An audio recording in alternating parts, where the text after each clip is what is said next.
자녀의 자존감을 가장 무너뜨리는 사람이 누구요? 엄마. 그럼 남편의 자존감을 가장 무너뜨리는 사람은 누굴까요? 아내. 그렇죠. 오, 잘하네. 그럼 아내의 자존감을 가장 무너뜨리는 사람은 누굴까요? 남편. 그렇죠. 이게 다 집안에서 일어나는 일이에요. 우리가 대부분 이런 얘기하죠. 가족이 너무너무 중요하다. 가족이 우리의 행복을 엄청 만들어준다고 생각하지만 막상 들여다보면 어떤지 아세요? 가족이 가장 자존감을 무너뜨리고 가족이 가장 큰 상처를 줘요. 아니 옆집이 뭐가 그렇게 할 일이 없다고 굳이 남의 집 아들을 자존감을 무너뜨리려고 찾아가고 너는 성적이 왜 그러니? 어? 너는 그런 식으로 살면 안 돼. 야 너는 왜 취업을 못했니? 이걸 매일 상관을 하겠어요? 그래서 사실은 자존감이라고 하는 것이 여러분 그거 아십니까? 홈메이드예요. 옆집은 절대 못 키워줘요. 이거 집에서만 키울 수 있거든요. 그때 가장 무너뜨리는 게 만약에 우리 가족이고 근데 우리 가족은 내가 피할 수 있어요? 없어요? 없어요. 집을 나가는 수밖에 없어요. 그래서 아시죠 여러분? 자존감을 너무 건드리면 애가 집을 나가는데 모르시나? 여러 명 가출했는데요. 자존감을 너무 건드리는 사람이랑은 못 사는데요. 여러분 직장인들 보십시오. 직장인이 그 직장을 다니다가 그 회사를 그만둬야 될 때는 언제 그만두는지 아세요? 자존감이 무너졌을 땐 못 다녀요. 너무 무시받는 거예요, 그 회사에서. 다니면 다닐수록 아침부터 저녁까지 계속 자존감이 바닥을 쳐요. 계속 무시당하는 느낌이야. 저 사람이 나 사람 취급 안 해. 그러면 아무리 돈 많이 줘도 거기 다닐 수 있어요, 없어요? 못 다녀요. 그래서 자존감이라고 하는 것이 그 사람을 머물게 하고 그 사람을 성장하게 하는 가장 큰 힘이거든요. 배에다 손 대보세요. 나는 참 괜찮은 사람이다. 참 괜찮은 사람이다. 이런 감정이 자존감이에요. 아랫뱃속에 깊이 채여있는 힘이요. 나는 정말 괜찮은 사람이야. 여러분 나는 정말 괜찮은 사람이라는 생각을 끊임없이 내 스스로 자가 발전해서 하면 좋은데 이 생각이 바닥을 칠 때 이제 우울하거나 힘들거나 일이 잘 안 풀릴 때 그럼 옆에서 누가 줘야 돼요? 누군가 자존감을 채워줘야 돼요. 그 누구밖에 없을까요? 그 누가 해요? 부모밖에 안 해요. 근데 이걸 맨날 무너뜨리는 사람이 부모라면 우리 어떻게 해야 될까? 고민해봐야 되는 거죠. 질문을 드릴 테니까 대답을 한번 해보세요. 자, 여자가 애를 낳게요? 아니면 애가 저절로 쑥 나왔게요? 애기가 어? 엄마가 나왔나? 엄마가 낳았다 하는 사람 손 들어보세요. 엄마가 애를 낳았다. 엄마가 오케이. 나온 거. 자, 두 번째 그럼 그냥 내가 알아서 쑥 나왔다 하는 사람 손 들어보세요. 이도저도 아닌 사람은 어디서 나온겨? 도대체. 뭐가 훅 나왔어. 자. 지가 밀고 나와가지고. 여러분 분명히 알으셔야 돼요. 여성분들은 따라서 우리는 아이를 낳은 적이 없다. 낳은 적이 없다. 우리는 애를 낳은 적이 없어요. 지가 나온 거예요. 여러분 10달이 됐어. 너무 무거워. 아, 그냥 낳아야 되겠다. 너무 무거워. 빨리 나와라, 빨리 나와라. 그래서 힘을 꽉 주면 애가 확 나와요? 아니 안 나와요. 애는 언제 나와요 그럼? 지가 나올 때가 돼야 나와요. 그럼 나올 때가 됐다는 게 무슨 뜻인지 생각해 본 적 있어요? 애가 나올 때가 됐다는 건 뭔지 아세요? 배 안에 더 있으면 죽을까 봐 탈출하는 걸 걔 입장에서는 탄생, 우리 입장에서는 분만이에요. 어린 생명이 얼마나 큰 일을 해내는지 아세요? 죽음에서 탄생을 만들어낸 게 어린 생명이에요. 걔 얕보면 안 돼요. 어마어마한 일을 하는겨. 몸을 틀면서 나오잖아요. 그때 우리한테 신호가 오죠. 얘 나온다. 그럼 나는 힘줘서 조금 도와줄 뿐이에요. 지가 다 해낸 일이에요. 걔 얼마나 위험해요? 나보다 큰일 날 수도 있어요. 막상 딱 나와서 한 번도 안 쉰 숨을 쉬어야 되죠. 안 해본 호흡을 해야 되죠. 그때 애가 첫 호흡을 하면서 우리한테 얘기했어요. 엄마, 나 진짜 대단한 일을 해냈어. 엄마, 나 진짜 대단한 사람이야. 나 진짜 괜찮은 사람이야. 이렇게 얘기했어요, 우리한테. 우리가 한국말밖에 못해갖고 애가 신의 언어로 얘기했잖아. 못 알아들으셨어요? 이렇게 얘기했는데 뭐라 그랬어요? 애가 나오자마자 뭐라 그래요? 시작! 응애! 그러고 알았잖아요. 여러분, 엄마 나 진짜 대단한 사람이에요. 괜찮은 일 해냈어요. 나 대단한 사람이에요. 이 얘기 알아들어서 운 거 아니세요? 아니면 본인이 애 낳은 게 대단해 보여서 울었어요? 여러분 분명히 아이는 우리에게 나 진짜 괜찮은 사람이라고 얘기했어요. 그러니까 애는 어때요? 가만히 냅둬도 잘 크죠. 애는 태어나면서 자존감을 갖고 태어난다고요. 그래서 그 자존감을 조금만 건드려줘. 괜찮은 사람이라는 걸 엄마가 건드려줄 때마다 애들의 자존감이 크죠. 어떻게 커요? 1살 때 이렇게 돌 때 걸어. 그러면 잘 걷네, 잘 걷네, 똥 잘 싸네, 밥 잘 먹네, 어이구 잘 걷네. 그럼 애가 어떻게 해요? 궁둥이를 막 실룩거리죠. 자존감을 나 괜찮은 사람이라고 얘기해주니까 좋아서 실룩거리죠. 계속 이렇게 키우면 돼요. 근데 우리가 중학교만 돼도 어떻게 해요? 밥 잘 먹고 잠 잘 자면 뒤지게 맞죠? 어? 공부를 하라니까 너는 얘는 도대체 누굴 닮아서 이래. 여러분 우리가 얼마나 애의 자존감을 매일 바닥을 치게 만드는지 아세요? 실제로 그래요. 이렇게 키우면 돼요. 그러면 애는 어때요? 20살, 21살 자기 안에 있는 모든 걸 갖고 재미나게 살 수 있어요. 근데 나는 안 될 거야. 나는 형보다 못해. 나는 친척 중에서 제일 나는 대학도 못 갔어. 나는 성격이 왜 그렇지? 이런 거 다 집에서 형성해 주는 거예요. 태어날 땐 멀쩡한 애라니까요. 그러면 애가 자존감만 갖고 태어난 줄 알아요? 또 뭘 갖고 태어났는지 아세요? 여러분 배 5번 두드려요. 시작. 하나, 둘, 셋, 넷, 다섯. 다시 한번 시작. 하나, 둘, 셋. 좋아요. 모든 아이는요 배 안에 5가지 이상의 천재성도 갖고 태어나요. 에? 그게 무슨 말이에요? 저 좀 따라하세요. 나는 나는 천재다. 천재다. 옆 사람한테 얘기해요. 너 천재야. 빨리 말해줘. 혹시 못 믿겠으면 더 눈을 보고 말해줘요. 너 천재야. 말해줘 빨리. 너 천재야. 천재세요? 여러분 저도 천재예요. 모든 아이는 태어날 때부터 5가지 이상의 천재성을 갖고 태어나요. 근데 그 5가지 이상의 천재성은 세상에 존재하는 10,000가지 이상의 직업이에요. 여러분 음악에도 직업이 50가지가 넘어요. 각종 악기 있죠. 음악적 재능도 뭘로 탄생해요? 작곡을 하는 사람, 게임 음악 작곡하는 사람, 뮤지컬 감독 뭐 여러 가지가 있죠. 여러분 뮤지컬 감독을 하려면 뭐예요? 음악적 재능, 작곡하는 재능, 악기를 다룰 수 있는 재능, 그리고 리더십, 인간관계 잘하는 능력 5가지 이상이 합쳐서 뮤지컬 감독 하나가 직업이 나오는 건데 모든 사람은 5가지 이상의 천재성을 다 배 안에 갖고 태어난다. 여러분도 다 갖고 태어났어요. 자, 제가 지금부터 말씀드리는 건 어느 정도 죽어라고 노력하면 어느 정도 상승한다라는 건 다 기본 전제로 모든 게 다 똑같다는 전제에서 말씀드립니다. 그림 잘 그리는 거 타고나요? 어때? 그림 잘 그리는 거 타고나죠? 타고나요? 아유, 춤 잘 추는 거 타고나야 돼. 타고나요. 3살 때부터 막 똑같이 따라추는 애가 있다. 텔레비 나오는 거 보면 그대로 따라쳐. 근데 우리처럼 나이 들어서 돈 내고 배워도 자꾸 뒤로 가지 않아? 그지? 막 미치겠어. 뭐 똑바로 하고 싶은데 안 돼. 자, 그럼 말 잘하는 건요? 타고나요. 우리 집에 딸 넷의 아들 하나, 내가 둘째 딸이에요. 우리 집에서는 나만 말을 잘해요. 우리 언니? 아직도 걔는 지가 하는 말이 뭔지 몰라요, 잘. 계속 말해요. 그러니까 내 말이 뭐냐 하면 미경아, 내 말이 뭐냐 하면 그러면 말을 해! 근데 여태 말을 못해요. 못해요. 자, 그러면은 공부 잘하는 거 타고나요, 안 타고나요? 안 타고나. 안 타고난다. 타고난다. 타고난다. 타고나요? 공부 잘하는 거 타고난다고 생각하는 사람 손 들어봐봐. 공부 잘하는 거 타고난다. 오케이. 공부 잘하는 거 안 타고난다. 노력하면 다 된다. 타고나. 자, 요 사람들은 남아요. 그 사람들 남아서 우리 1년 동안 정말 열심히 해서 다 서울대 가자. 가는 거야? 아니, 나이가 좀 문제라고 생각. 그러면 공무원 시험 볼래?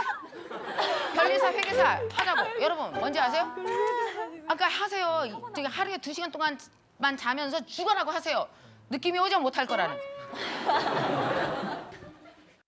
우리 아이들은요 10,000가지 이상의 천재성을 다 갖고 태어났는데 안타깝게도 20살까지 사회는 뭐만 테스트해요? 10,000가지 재능 중 뭐만? 암기만 테스트해요. 그러면은 암기력을 못 갖고 태어난 애는 20살까지 어떻게 살아야 돼요? 어떻게 얼마나 내가 괜찮은 생명인지를 어디 가서 확인받아야 돼요? 전 어렸을 때 공부 별로 못했어요. 책상 앞에 앉아서 이런 식으로 공부하는 걸 싫어하는 사람인 거예요. 나는 뛰면서 사람 만나면서 공부하는 걸 더 좋아하니까. 내가 진짜 싫어하는 거 뭐예요? 수학이요. 나는 X가 이동하면 무서워요. 나 진짜 무서워요. 막 겁나고, 왜 저쪽으로 가서 막 머리가 하얘져요. 나 어렸을 때 제일 잘했던 거 뭔지 아세요? 말대답이요. 정말 두드려 맞았어요, 엄마한테. 그냥 시키면 지집애 가 그냥 아주 꼬박꼬박 말대답하고 지랄하고 나는 엄청 두드려 맞았어요. 그걸로 먹고 살잖아요. 2번째 나한테 있었던 실력? 고집 엄청 셌어요. 그걸로 여기까지 왔잖아요. 여러분, 내 안에 있는 천재성으로 내가 여기까지 왔단 말이에요. 자, 여러분도 다 지금 천재예요? 우리 아이들 한번 봅시다. 엄마들이 어떤 생각을 하는지 아세요? 아이들 태어났어. 깐난애기죠?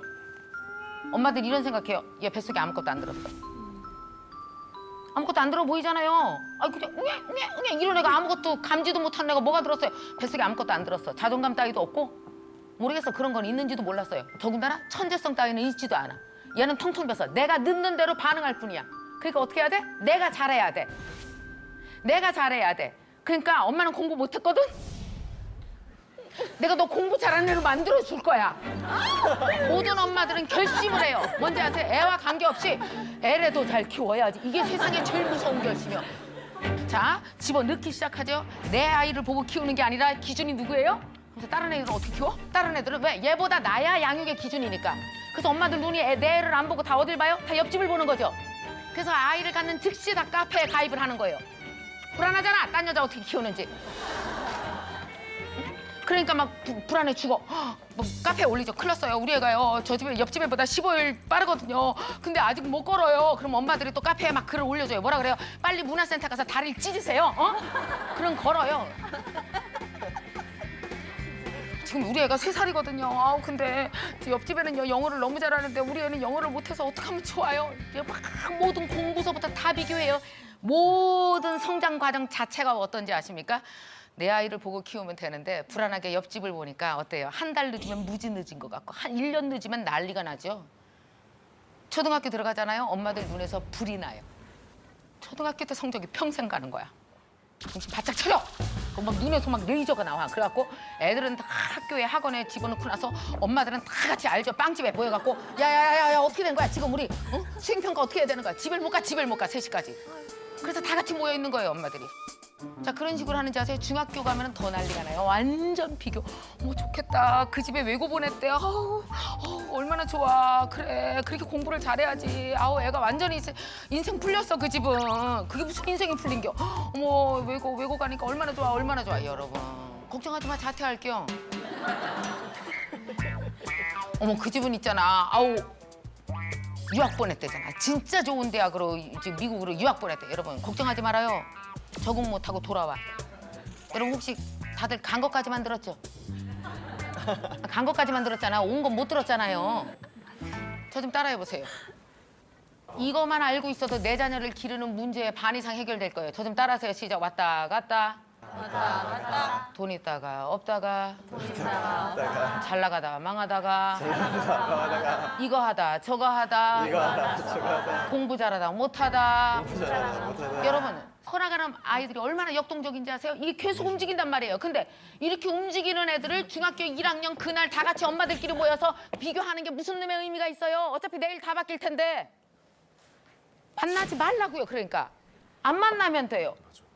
다 이렇게 될 거라. 그러니까 하나도 부러워할 일이 아무것도 아닌 거예요. 그러니까 여러분 생각해 보십시오. 여러분 아이들 뭐 태어났어? 다 같이 배 하나 시작. 자존감. 그다음 5개 만들어 시작. 하나, 둘, 셋, 넷, 다섯. 이게 뭐야? 천재성 시작. 천재성. 이게 너무 괜찮은 애 아니에요? 가만히만 놔둬도 너무너무 잘 크지 않겠어요? 근데 우리는 어때요? 처음부터 잘못 꼬여졌죠? 자존감 따위는 없어. 천재성 따위도 없어. 내가 늦는 대로 반응할 뿐이야. 여러분 그렇게 괜찮으신 분들이세요? 어린 생명들이요. 얼마나 괜찮은 애들인지 아세요? 저는 가끔씩 우리 애들 보면서 그런 생각해요. 우주의 나이로 보면 사실상 30살 나이 차이는 동갑이라는 생각 안 해봤어요? 내가 지금 저기 30살이 애를 낳았어. 애는 1살이야. 30살 차이 나죠? 그죠? 엄청 차이 나는 것 같죠? 그래서 그렇게 잘난 척하면서 내 맘대로 막 끌고 나가는 거 아니에요? 그러다가 이제 제가 90대고 애가 61 됐어. 그럼 어때요? 엄마는 아무것도 못해. 네가 도와줘야 돼. 여러분 어때요? 동갑 됐잖아요. 그까짓 거 30살 나이 차이 동갑이에요. 그러니까 어떻게 키워야 돼, 애를? 기본적으로 애 생명에 대한 뭐가 있어야 돼요? 존경심이 있어야 돼요. 존중감이 있어야 돼요. 얘는 나와 다른 생명이야. 내와 다른 특성을 갖고 태어났어. 그거 아시죠, 여러분? 육체는 부모로부터 간접거래 하는 거 맞아요. 그래서 유전병도 닮고 부모로부터 많은 것이 잠자는 것도 닮고 다 닮을 수 있어요. 그러나 영혼은 하늘에서 직거래 하는 거죠. 그래서 부모와 전혀 닮지 않은 애가 나와요. 아버지 되게 폭력적인데 그 집에 너무너무 순하고 너무너무 사람을 사랑하는 남자애가 나와서 완전히 부모를 뒤엎는 애가 살 수 있다고요. 이런 기본적인 생명에 대한 이해부터 갖고 시작해야 부모 노릇이 가능한 거죠. 나보다 30살 더 어린 생명을 뭘 갖고 대해야 돼요? 존경심을 갖고 대해야 되죠. 존중감을 갖고 대해야 되죠. 얘는 뭐가 들었을까? 얘는 어떤 재능이 들었을까? 나는 얘는 어떤 식으로 내가 도와줘야 될까만 생각하면 되는데 우리는 아무것도 안 들어있어. 이렇게 시작하니까 되게 심각한 문제가 된다고. 그러니까 아이들이 어때요? 내 안에 만약에 여러분 생각해 보세요. 공부 천재성이 없어. 근데 우리는 20살까지 공부를 내놓으라고 강요하죠. 지금 엄마들이. 그죠? 다 강요하잖아요. 근데 그런 세상에서 살다 보니까 내가 어때요? 나 되게 괜찮은 사람인 것 같아. 나 공부는 못하지만 나 되게 괜찮은 사람이야. 나 친구들이랑도 되게 친하게 지내고 너무 괜찮은 사람이야. 이거 몰라주면 애들이 어떤지 아세요? 중학교 2학년이 되면 폭발을 하는 거예요. 나 괜찮은 사람이라고. 그걸 사춘기라 불러요. 정말 바보 같은 엄마들은 이런 얘기합니다. 어머 우리 애는요 사춘기가 안 와서 너무 좋아요. 여러분 사춘기가 안 오는 게 좋은 거예요? 사춘기가 뭔지 아세요? 나 왜 태어났지? 나왜 나 누구지? 나 어떻게 살아야 되지? 이거 처음으로 묻는 게 사춘기예요. 한 번도 안 물어보면 안 되잖아요. 태어나서 한 번도 안 물어봤는데. 여러분 우리가 1살 때 엄마 뱃속에서 쑥 나올 때 말할 수 있었다면 물어봤겠죠? 말할 수 있었다면 안 물어봤겠어요? 그냥 시작을 했겠어? 90년이나 살 건데? 여기 어디예요? 당신 누구예요? 나 왜 났어요? 나 뭐 해야 돼요? 이거 안 물어보고 시작했겠어요? 말 못했으니까 안 물어봤지? 근데 언제예요? 15살이 됐을 때 드디어 처음으로 물어보고 싶은 거예요. 나 누구지? 나 왜 태어났지? 나 뭐하고 살아야 되지? 나 진짜 괜찮은 사람인데 근데 나 공부를 못해. 나는 어떻게 살아야 되지? 안 물어보고 싶어요? 그걸 사춘기라고 불러요. 여러분 사춘기가 없는 게 뭐가 좋아요? 사춘기가 격렬한 애들은 왜 격렬한지 아세요? 마음이 똑똑한 애일수록 사춘기를 세게 겪는다. 겪을 걸 확실히 겪고 나면 대답하고 나면 훨씬 나아진다. 근데 그 대답을 하는 동안 애들 상태가 다 이상하긴 하죠. 다 상태가 이상해요. 왜냐? 이상할 수밖에 없잖아요. 그 진한 질문에 대답을 해야 되니까 애가 어떻게 했어요? 문 닫으면 수도승이고 문 밖으로 나오면 애가 조폭 상태가 되죠. 그죠? 너 성적 잘 나왔니? 아직 안 나왔는데. 딴 애들은 어떻게 안 물어봤거든? 자식이 아버지한테 말한 태도가 왜 이렇게 되는 거야 애들 다 그 시기를 겪어 나가죠. 그래서 사실 여러분들 생각해 보세요. 모든 아이들은 꼭 믿으십시오. 자존감 갖고 태어났고 천재성도 갖고 태어났다. 그럼 도대체 얘를 어떻게 키워야 돼?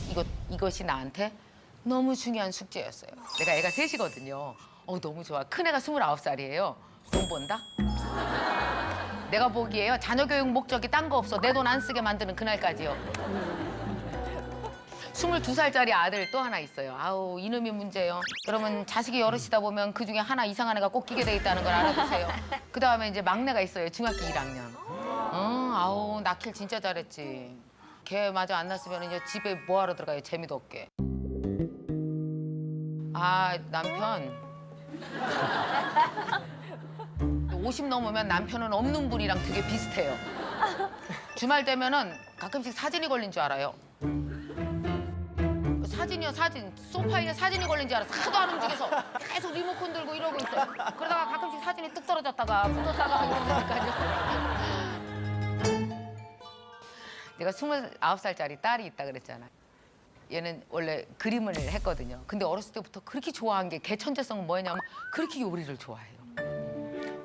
20살 때 김장을 담갔어. 나는 너무 무서워. 김장을 왜 담그는지 모르겠는데 막 그냥 사 먹지. 자꾸 하자고 그러고 나는 걔가 내 전화 오면 무서워 죽겠어요. 김장하자 그럴까 봐.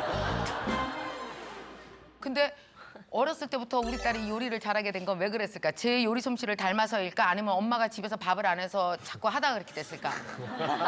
네? 조사. 그렇죠. 두 번째예요. 역시 결핍이 꿈의 자산이라고 생각해요. 저는. 어렸을 때부터 요리 되게 좋아하더니 지금 현재는 요리 관련 일을 하면서 얘가 먹고 살거든요. 괜찮아 여러분 생각해보세요. 내가 우리 딸 창피해요? 아니요. 아니요? 우리 딸 창피할 수도 있는데요. 제가 만약에 친구들을 계속 만났으면 내 친구들이 요번에 우리 딸 MIT 갔잖아. 우리 딸 요번에 뉴욕에 있는 무슨 대학 갔는데 거기서 근무하잖아. 얼마나 잘난 척하는 애들이 많은지 아세요? 그걸 자기 업으로 삼는 사람이 있어요.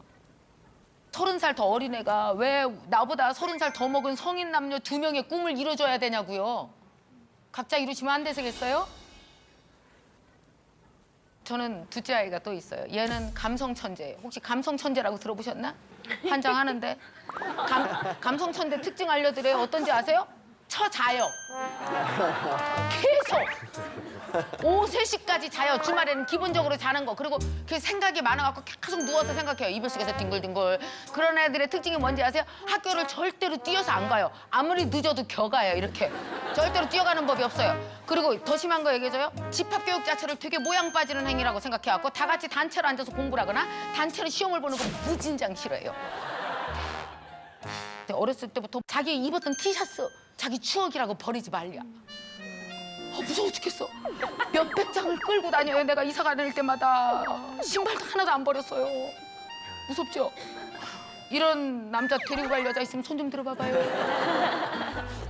그래갖고 걔 장가 갈 때 모았던 모든 티셔츠와 신발을 걔 안방에다 확 쏟아부으려고 내가 지금 다 갖고 있어요. 또 여자를 사귀면 꼭 반지를 나눠 낀다. 언약식을 해서 커플링을 나눠 껴요. 그리고 헤어질 때 반드시 돌려받아요. 왜 그러는지 모르겠어. 야, 그냥 줘. 그거 몇 푼 한다고. 아, 자기 추억이래. 자기가 갖고 있어야 된대. 그래서 내가 반지를 몇 개 갖고 있어요, 지금. 그것도 나중에 장가 갈 때 마지막 여자한테 한 움큼 주려고 내가 아주 그냥. 우리 애는 어렸을 때 초등학교 1학년 때 이렇게 바이엘, 도미, 노미, 솔, 도도도 이러다가 이제 그만뒀어요. 피아노를. 왜냐하면 피아노 학원에서 아이스 깨끼하고 여자애들 그 뒤지게 혼났대요. 그리고 말타기 하다가 피아노 학원 문 부시고 자기 나름대로 트라우마가 있어서 피아노 학원을 전혀 안 가요. 그러고 나서 중학교 3학년이 됐는데 갑자기 중학교 3학년 어느 날 피아노를 배워보겠다니까 얼마나 반가워요. 자는 거보다 낫잖아. 자는 거보다. 학원 보내줘? 그랬더니 간대. 그래서 그래 아침에 갈래? 그랬더니 아니야 나 자야 돼. 3시에 갈래. 이래. 그럼 그렇지 그놈이. 그래갖고 갔어요. 피아노 학원 갔다 오더니 갑자기 뭐라 했는지 알아요? 자기? 너무 웃기잖아요. 예고를 가야겠다요. 참 감성 천재죠. 입시가 3개월 남았고 도미 솔 도도 바이엘 치는 놈이 실용음악과 예고를 가겠다는 게 말이 돼요? 3개월 만에? 말도 안 되잖아요. 그러니까 선생님이 하루는 전화가 왔어요. 어머니 큰일 났어요. 어우, 얘가 자꾸 입시반에 와서 얼쩡거린대요. 취미반에 있어야 될 놈이. 그래서 너 도대체 왜 그러냐 그랬더니 엄마 나 있잖아. 나 예고 가면 안 될까? 말도 안 되는 소리 하지 마. 그거 원래 안 돼. 3개월 만에 너 얼마나 입시가 어려운지 알아? 보통 애들 6살 때부터 피아노 쳐.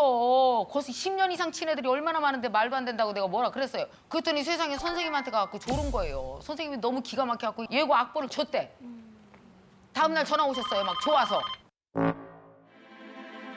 난 선생님 그렇게 좋아하실 줄 몰랐어요. 어머니 절대 못 가요. 악보는 전혀 못 봐요. 악보를 하나도 못 봐요. 너무 좋아하시더라고. 그랬더니 얘가 포기를 안 하고 선생님한테 가서 또 괴롭혀갖고 어떻게 했냐면은 입시곡을 선생님한테 쳐달라 그래서 선생님이 제 MP3로 녹음을 해서 준 거야. 그걸 들고 왔어요. 그걸 들고 와갖고 이렇게 피아노로 귀로 들으면서 건반을 하나씩 찾아갖고 건반을 한 마디 외우고 2마디 외우고 이런 식으로 해갖고 나중에 악보를 다 외운 거예요. 3개월 동안. 그래서 한 곡만 봐요. 한 곡만 딸딸 외워서 시험을 봤어요. 붙었어. 이게 우리 집에서 제일 불행한 일이 됐어요. 이 감성 천재인 우리 아들은 중학교 3학년 때까지 스스로 너무 찌질하다 생각하고 너무 하위권이고 너무 힘들어했어. 왜냐면 학교 생활에 잘 안 맞으니까 얼마나 내 인생 이렇게 끝까지 안 풀리니까 혼자 속으로는 되게 불안하고 힘들었겠지. 아무리 중학생도요 생각이 다 있어요. 우리보다 더 불안해해요. 자기 스스로를 더 괜찮은 사람으로 믿고 싶은데 못 믿으니까 애가 얼마나 불안하겠어요. 근데 학교를 붙은 거야 자기 힘으로. 얼마나 신이 났겠어요. 얘가 어땠는지 아세요? 감성 천재는 감성 천재다. 아유 웃겨서.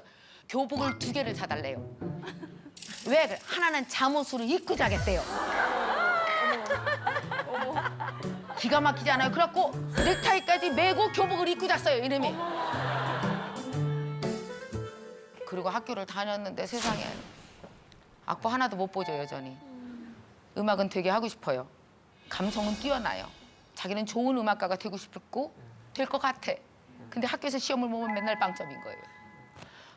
학교에서 애들이랑 점점 떨어져. 학교에 적응을 서서히 못하게 되더니만 학교 가기가 싫은 거예요. 지하철에 앉아있다가 그냥 집으로 돌아오고 지 아빠한테 얼마나 두드려 맞고 혼났겠어요. 맨날 그런 식이고 그나마 지가 좋아서 들어간 학교도 제대로 못 다닌다고 야단을 맞고 그러다가 결국은 1년 반 동안 학교를 간신히 다녔는데 내가 오늘 솔직히 여러분한테 여기서만 얘기하는데 사실은 자퇴한 게 아니에요. 학교에서 전화가 왔어요. 어머니 저 어차피 출석 일수가 모자라서 이틀 있으면 퇴학인데 퇴학하면 안 되니까 오늘이라도 빨리 오셔서 명예롭게 자퇴를 하시라고. 그래서 급하게 가서 자퇴를 한 거라니까. 그래서 자퇴를 하고 나서 자기가 또 한 번 잘해보려고 한 거에도 또 한 번 좌절을 한 거잖아요. 얘는 어떻게 자기 인생을 풀어갈 수 있을까에 대해서 얼마나 좌절하고 힘들었겠어요. 나는 정말 괜찮은 사람이라는 자존감이라는 생각이 나는 정말 쓸모없는 사람이라는 생각으로 바뀌면서 집안에 가서 자기 방에 앉아 있는 거예요. 너무 가엾은 거예요. 저거 어떻게 하면 좋은가? 어떻게 하면 좋은가? 제가 별 미친 짓을 다 했어요. 우리 아들 살려내려고. 집에다 크게 내가 프랭카드 걸었잖아요. 축자퇴. 그래서 아들 끌어내서 내가 걱정하지 마 엄마가 다 알아봤거든. 근데 원래 뮤지션은 자퇴 정도 해야 먹어준대 나중에. 걱정하지 마. 한 번은 내가 우리 아들 여행도 데리고 갔어요. 가서 내가 얘기했어요. 여러분 손 좀 이렇게 해보세요. 이게 나뭇가지라 생각하고 부러뜨려 보세요. 하나, 둘, 셋. 팍. 나뭇가지가 부러졌죠. 여러분 나뭇가지가 부러졌다는 건 다른 방향을 가르쳤다는 거지 부러졌다는 게 아니에요. 부러진 데 집중하지 말아요. 여러분 봐요. 나뭇가지가 다른 방향을 가르치기 위해선 반드시 뭐 해야 된다. 시작. 부러져야 한다. 그래서 어떤 사람 인생은 부러져야만 제대로 된 방향을 가리키는 사람이 얼마나 많은지 아세요? 나는 내 아들 인생에서 그걸 보려고 무진장했었어요. 얘가 18살에 이렇게 인생에 험한 일이 왜 생겼을까? 얘 왜 이렇게 아파야 될까? 왜 그런지 알아? 다른 방향으로 살기 위해서 부러졌구나. 내가 우리 아들한테 얘기했어요. 네가 자퇴를 했다는 건 아무 문제가 없는 거야. 자퇴가 문제가 있는 게 아니고 너는 다른 방향으로 살아보라는 메시지야, 자퇴는. 그러니까 자퇴에 묶여있지 말고 다른 방향으로 사는 쪽에 대해서 얘기해보자. 얼마나 내가 얘기를 많이 했는지 알아요? 그래도 안 바뀐다? 여러분 애가 원래 쉽게 안 바뀌어요. 계속 오후 3시까지 자다가 친구한테 연락 오면 나가서 자퇴한 놈이 생각해보세요. 새벽 3시까지 애들이랑 놀다가 슬금 어떤 놈이랑 노는지 몰라 또 들어와갖고 혼자서 혼날까 봐 라면이랑 편의점에서 사는 볶음김치 그게 이렇게 맛있다며요. 어? 그래서 그 볶음김치랑 컵라면이랑 사갖고 지방에 들어가서 혼자 이렇게 라면에 삶아먹고 그랬나 봐. 하루는요 제가 우리 아들 방문을 열었는데 라면이랑 김치 냄새가 진동을 해요. 왜냐하면 부엌에서 먹으면 부모님한테 걸리면 혼나고 또 면도 안 서잖아. 그리고 또 얼마나 미안해요. 미안하고. 근데 나는 그 방에서 그날 라면 냄새를 맡으면서 우리 아들 소리를 들었다니까요. 엄마 나 진짜 괜찮은 사람이고 싶거든. 엄마 나 진짜 괜찮은 사람인 것 같거든. 근데 엄마 나 어떻게 풀어가야 돼 여기서. 엄마 나 너무 무서워. 엄마 나 지하에 있어. 이런 목소리가 들리는 것 같은 거예요. 그래서 내가 살려내야 되겠다. 그날 내가 뭘 결심했는지 아세요? 라면 먹지 마. 내가 너한테 저녁 7시 만찬을 새벽 3시에 차려준다 이제부터. 그래서 제가 어떻게 했느냐. 졸린 거 참고 새벽 3시까지 기다렸어요. 가만히 있으면 도둑고양이처럼 몰래 이놈이 문 따는 소리가 들려.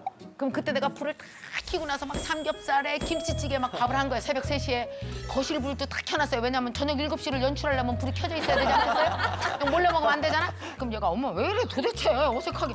아 나 그냥 혼자 먹어도 된다고. 씨 아빠 나오면 어떡해. 아빠 나오면 그러면서 막 먹었는데 아빠가 나왔네. 새벽 3시에 애들이랑 뭐 하는 거냐고. 제 시간에 들어와서 밥을 처먹든지 말든지 말고. 그러니까 애가 밥을 먹다가 말고 숟가락을 탁 놓고 지방에 들어가잖아요. 내 따라 들어갔지. 누굴 따라 들어갔을까요? 남편. 그렇죠. 가서 뭐라 그랬냐. 당신 눈엔 얘가 나쁜 놈으로 보이지. 근데 어떡하냐? 내 눈에 아픈 놈인데? 근데 반드시 살려낼 건데 내? 앞으로 만약에 얘가 밥 먹는데 한 번만 더 나와서 애를 울리면 근데 너를 굶긴다 이제 내가. 건드리지 말라고. 계속 차려줬어요 내가 밥을. 어느 날 2시, 어느 날 1시 자꾸 일찍 들어온다 어느 날. 몇 달이 지나니까 그다 하루는 저녁 7시에 들어왔어요. 내가 얼마나 놀랐는지 알아? 너 왜 내일 안 들어오고 오늘 들어왔어? 너 어떻게 생겨? 엄마 드릴 말씀이 있어서 왔어요. 뭔데? 그랬더니 엄마 저 있잖아요. 엄마 되게 미안한데 엄마 돈 있어요? 무슨 돈? 엄마 나 조금만 보태주세요. 나 여행 좀 갔다 오면 안 돼요? 그때 내가 무슨 생각했는지 아세요? 가까운 학교도 못 가시던 분께서 이렇게 먼 여행을 가시려고. 여러분 무슨 뜻인지 아시겠어요? 부모를 멀리 떠날 수 있다는 건 뭔지 아세요? 자존감이 생겼다는 뜻이에요. 여러분 원래 자존감 바닥인 애들은 집에서 한 발자국도 안 움직이는데? 너 어디 여행이라도 갈래? 엄마가 돈 줄게. 갈 데 없거든. 야 뭐라도 배워볼래? 배울 거 없거든. 이런 식이라니까요. 이게 정말 사람 속 터지게 하는 거예요. 내 안에 뭔가 꿈틀거려야 내 다리를 끌고 어디라도 간다니까. 이게 다리 끌고 다니는 게 보통 힘이 아니에요 원래. 간대요. 그러길래 내가 얼마나 기뻐요. 아, 걱정하지 마. 무슨 돈 걱정이야. 알았어. 어디로 가고 싶어? 그러니까 일본이요. 일본을 왜 가? 그래. 엄마 그거 뮤지션들의 꿈이거든요. 내가 그날 얼마나 울었는지 아세요? 너 꿈이라 그랬니? 갔거든요. 얼마나 걸어다녔는데 신발이 다 떨어져서 왔어요. 그러더니 나한테 와서 뭐랬는지 알아요? 자기 일본으로 이주를 해야겠대야. 아우 이 감성 전제 이놈아. 그러니까 항상 이런 식이 항상 오바야. 그러니까 여행을 하지 왜 니 이주? 엄마 있잖아. 나 엄마 아빠 돈 없이 몇 달만 살아보고 싶어. 엄마 아빠는 내가 검정고시도 보고 대학도 다시 가고 그러기 싶겠지만 엄마 나는 아직 그 생각이 안 들어. 엄마 나는 있잖아 내 돈으로 나 좀 먹여 살려보고 싶어. 그게 나한테 제일 중요해 엄마. 왜냐 내가 진짜 쓸모없는 인간 같았거든. 알았어, 하고 싶은 대로 해. 갔어요. 얼마나 박스 드는 알바를 심하게 했는지 한 번은요 이 문자가 왔는데 깜짝 놀랐어요. 손톱이 다 까져갖고 막 골마서 터져갖고 빠질라 그래. 박스 알바를 너무 해갖고. 그런데 내가 보냈죠 문자를. 아우 잘했다 하더라. 그렇게 피아노 쳐도 손톱이 안 빠지더니 그냥 박스를 드니까 확 빠지네 이놈의 새끼. 그러더니 갑자기 어느 날 하루는 돈 좀 보내달래요. 너 돈 벌잖아. 왜 그랬대. JLPT라고 일본어 상급 능력 시험 봐야 돼. 그거 왜 보려고? 엄마 나 있잖아 그 상급 꼭 따야 돼. 나 상급 못 따면 나 계속 박스 들어야 돼. 3년째 박스 드는 아저씨가 있대야 거기에. 자기 공장에. 그래갖고 이제 JLPT 시험을 본다고 일본어 학원에 등록을 해서 JLPT 시험을 봐서 3급을 땄어요. 그러고 나서 햄버거 가게로 옮긴 거예요. 햄버거 가게로 옮길 수 있었던 거야. 시험을 봐서 옮겼더니 세상에 거기 친구들이 있잖아. 왜 거기 같이 햄버거 굽고 하는 친구들이 성당에 나가자 그랬대.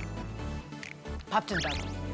그래서 성당을 쫄래쫄래 같이 갔네. 그랬더니 성당 누나 하나가 얘기를 해준 거예요. 한국은 같은 날 한 날짜에 응대 시험을 딱 보잖아. 근데 일본은 아니야. 일본은 1년 내내 면접을 볼 수 있어. 교수랑 그 면담을 할 수가 있어. 근데 만약에 그 교수가 너를 되게 매력적으로 생각하면 교수가 너한테 시험 볼 기회를 줄 수가 있거든. 그러니까 일단 다 돌아다녀봐. 그래갖고 도쿄 시내를 다 돌아다니면서 교수들을 만났는데 제일 문제가 뭐였을까? 말 잘 못하잖아요. 얼마나 용기가 필요했겠어요. 그런 생각 들었대요. 내가 여태까지 18년간 아무것도 못 들었는데 이것도 못 들으면 나는 여기서 정지다. 한 번은 뚫자. 그래서 억지로 만났는데 만나보니까 너무 쉽더래요. 왜냐하면 다 같은 걸 물어보더랴. 그래갖고 갈수록 잘하게 됐을 거 아니에요?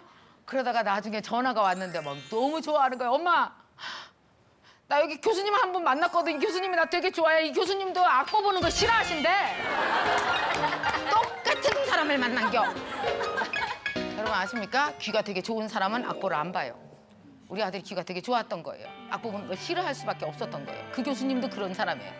너 내가 한번 뽑아줄 수 있다. 너 그러니까 한국 가서 빨리 고등학교 졸업하고 와라. 이놈이 급하게 왔어요. 안 하겠다는 공부 얼마나 하기 싫어하는데 검정고시 학원 들어가서 2달 열심히 하더니 아우 70점 맞았어. 여러분 70점이면 합격이요. 괜찮아요. 내가 우리 아들 검정고시 붙은 날 어떻게 했는지 아세요? 우리 아들 천재, 우리 아들 천재 이러고요. 내가 미친년처럼 진짜 정말 미친 사람처럼 개다리 춤을 추면서 거실을 10분을 뛰어다녔어요. 이 성적표를 들고 그랬더니 우리 아들이 아 그만하라고 창피하게 그러면서 막 그놈이 좋아한다. 저 좀 따라서 애들은 잘난 척할 때 자존감이 큰다. 여러분 얼마나 많은 부모들이 자기 잘난 척이 애들의 자존감을 키워줄 거라고 착각하는지 아세요? 특히 좋은 대학, 좋은 직장 다니는 부모. 자기가 열심히 살면 애들이 다 잘 될 줄 알죠. 자녀는 살다가 누구나 다 지하 10층으로 내려갈 수 있어요. 취업이 3년간 안 돼서 지하 10층에 있는 애도 있어요. 결혼해서 문제가 생겨서 지하 10층에 있는 자녀도 있어요. 학교에 너무 적응을 못해서 이런 애도 있어요. 친구한테 왕따 당해서 지하 10층으로 가는 경우도 있어요.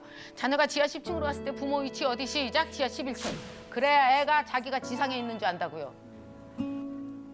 우리 아들은 자퇴했을 때 자기가 자퇴한 게 문제가 있다는 생각 전혀 안 했어요. 내가 문제 없게 만들었으니까. 내가 늘 자퇴한 사람이 얼마나 훌륭한 사람이 많은지 맨날 얘기해 줬으니까.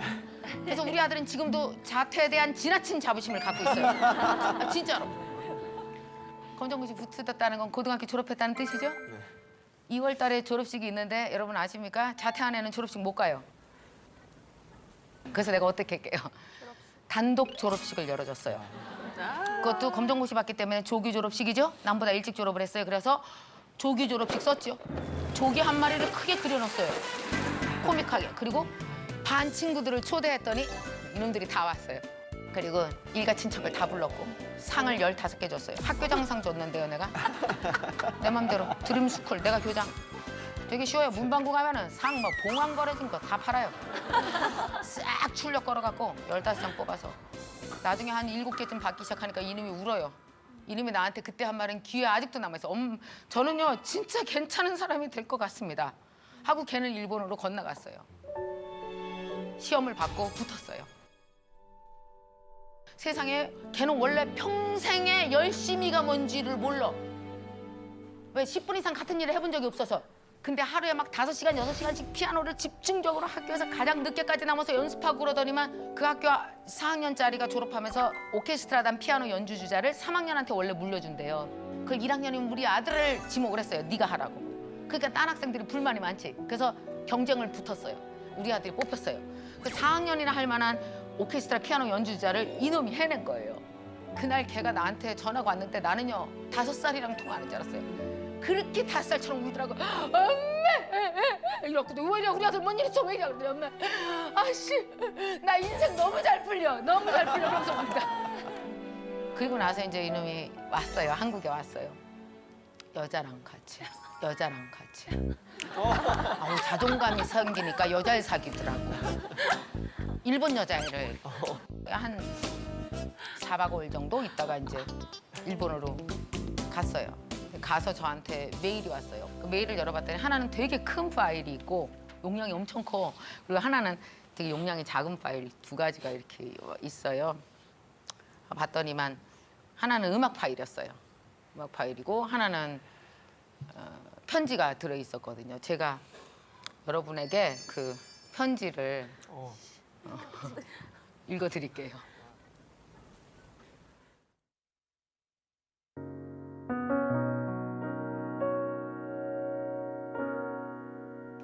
엄마 돌아오는 비행기 안에서 엄마 생각 진짜 많이 했어.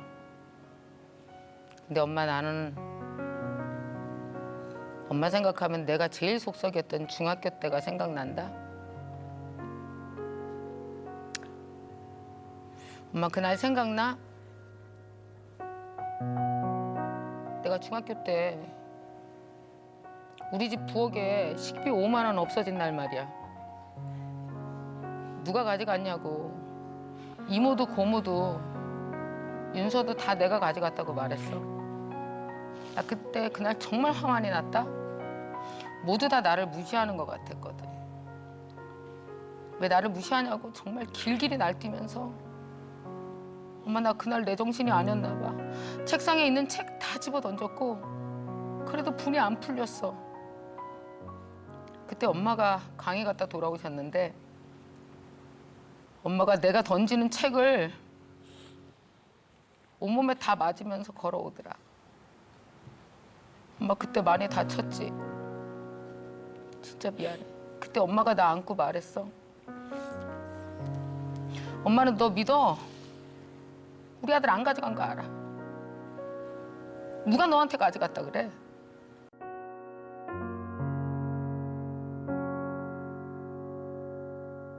엄마만 내가 돈을 안 가져갔을 거라고 믿어줬어. 진짜 고마워 엄마. 근데 엄마 있지?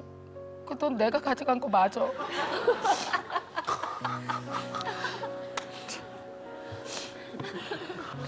진짜 어이없지 엄마.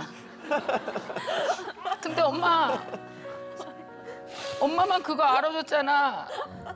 내가 돈을 가져간 것보다 사람들이 나를 그렇게 늘 무시하는 게 더 잘못됐다고 생각한 사람은 우리 집에 엄마 한 사람뿐이었어. 엄마만 나 믿었거든. 그래서 내가 다른 사람 말 아무도 안 듣고 엄마 말만 듣고 큰 거야. 그래서 내가 항상 괜찮은 사람이라고 믿을 수 있었던 거야, 엄마 때문에.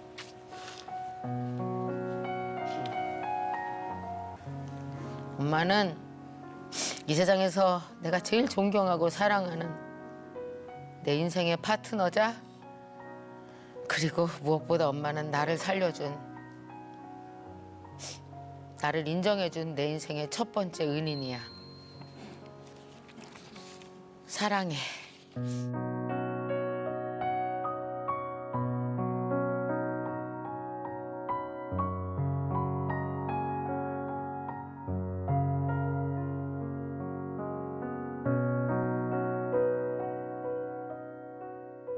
아이를 괜찮은 사람이라고 믿고 나 스스로를 괜찮은 사람이라고 믿고 그 생명의 기본에 기대서 사람을 키워나가면서 그 사람이 자기 길을 찾아 나가는 것처럼 행복한 일이 없어요.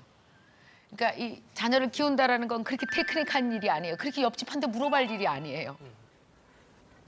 이런 생각 해보셨어요? 자존감도 나이가 있다는 생각 해보셨어요? 저 좀 따라해보세요. 자존감 나이. 자존감. 자, 지금부터 옆 사람한테 묻겠습니다. 넌 몇 살이냐 물어보세요. 서로 몇 살이에요? 두씩 짝씩 물어봐. 얼른. 몇 살이세요? 얼른 물어봐줘. 몇 살이세요? 몇 살이세요? 자, 좋아. 알고 계세요? 몇 살이세요? 자존감 나이가 몇 살인 것 같냐? 예를 들면 30살이면 자존감 나이가 다 30살이 아닐걸요? 나이가 50인데 자존감 나이가 31살밖에 안 되는 사람들도 있어요. 자, 자존감 나이가 있다는 건 뭔지 아세요? 예를 들어서 15살짜리 아이가 집에 와서 물을 거예요. 엄마, 나 왜 사는지 모르겠어. 충분히 이런 얘기해요, 사춘기 때. 그 질문이라고 안 해. 공부나 야. 그런 엄마 많을 텐데. 예를 들어볼까요? 33살짜리 딸이 이혼을 했어. 엄마, 나 도저히 이 남자랑 못 살아.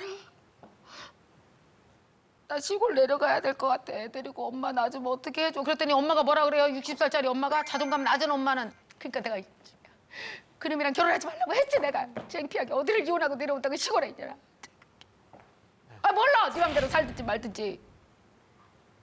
무슨 60살짜리 엄마가 무슨 자존감이 이렇게 어리냐 딸보다? 그러니까 딸이 묻는 대답에 대답을 못 하잖아요. 이런 엄마는 반드시 다음날 아침에 또 전화해요. 집안 망했어. 창피해서 어떡하면 좋아.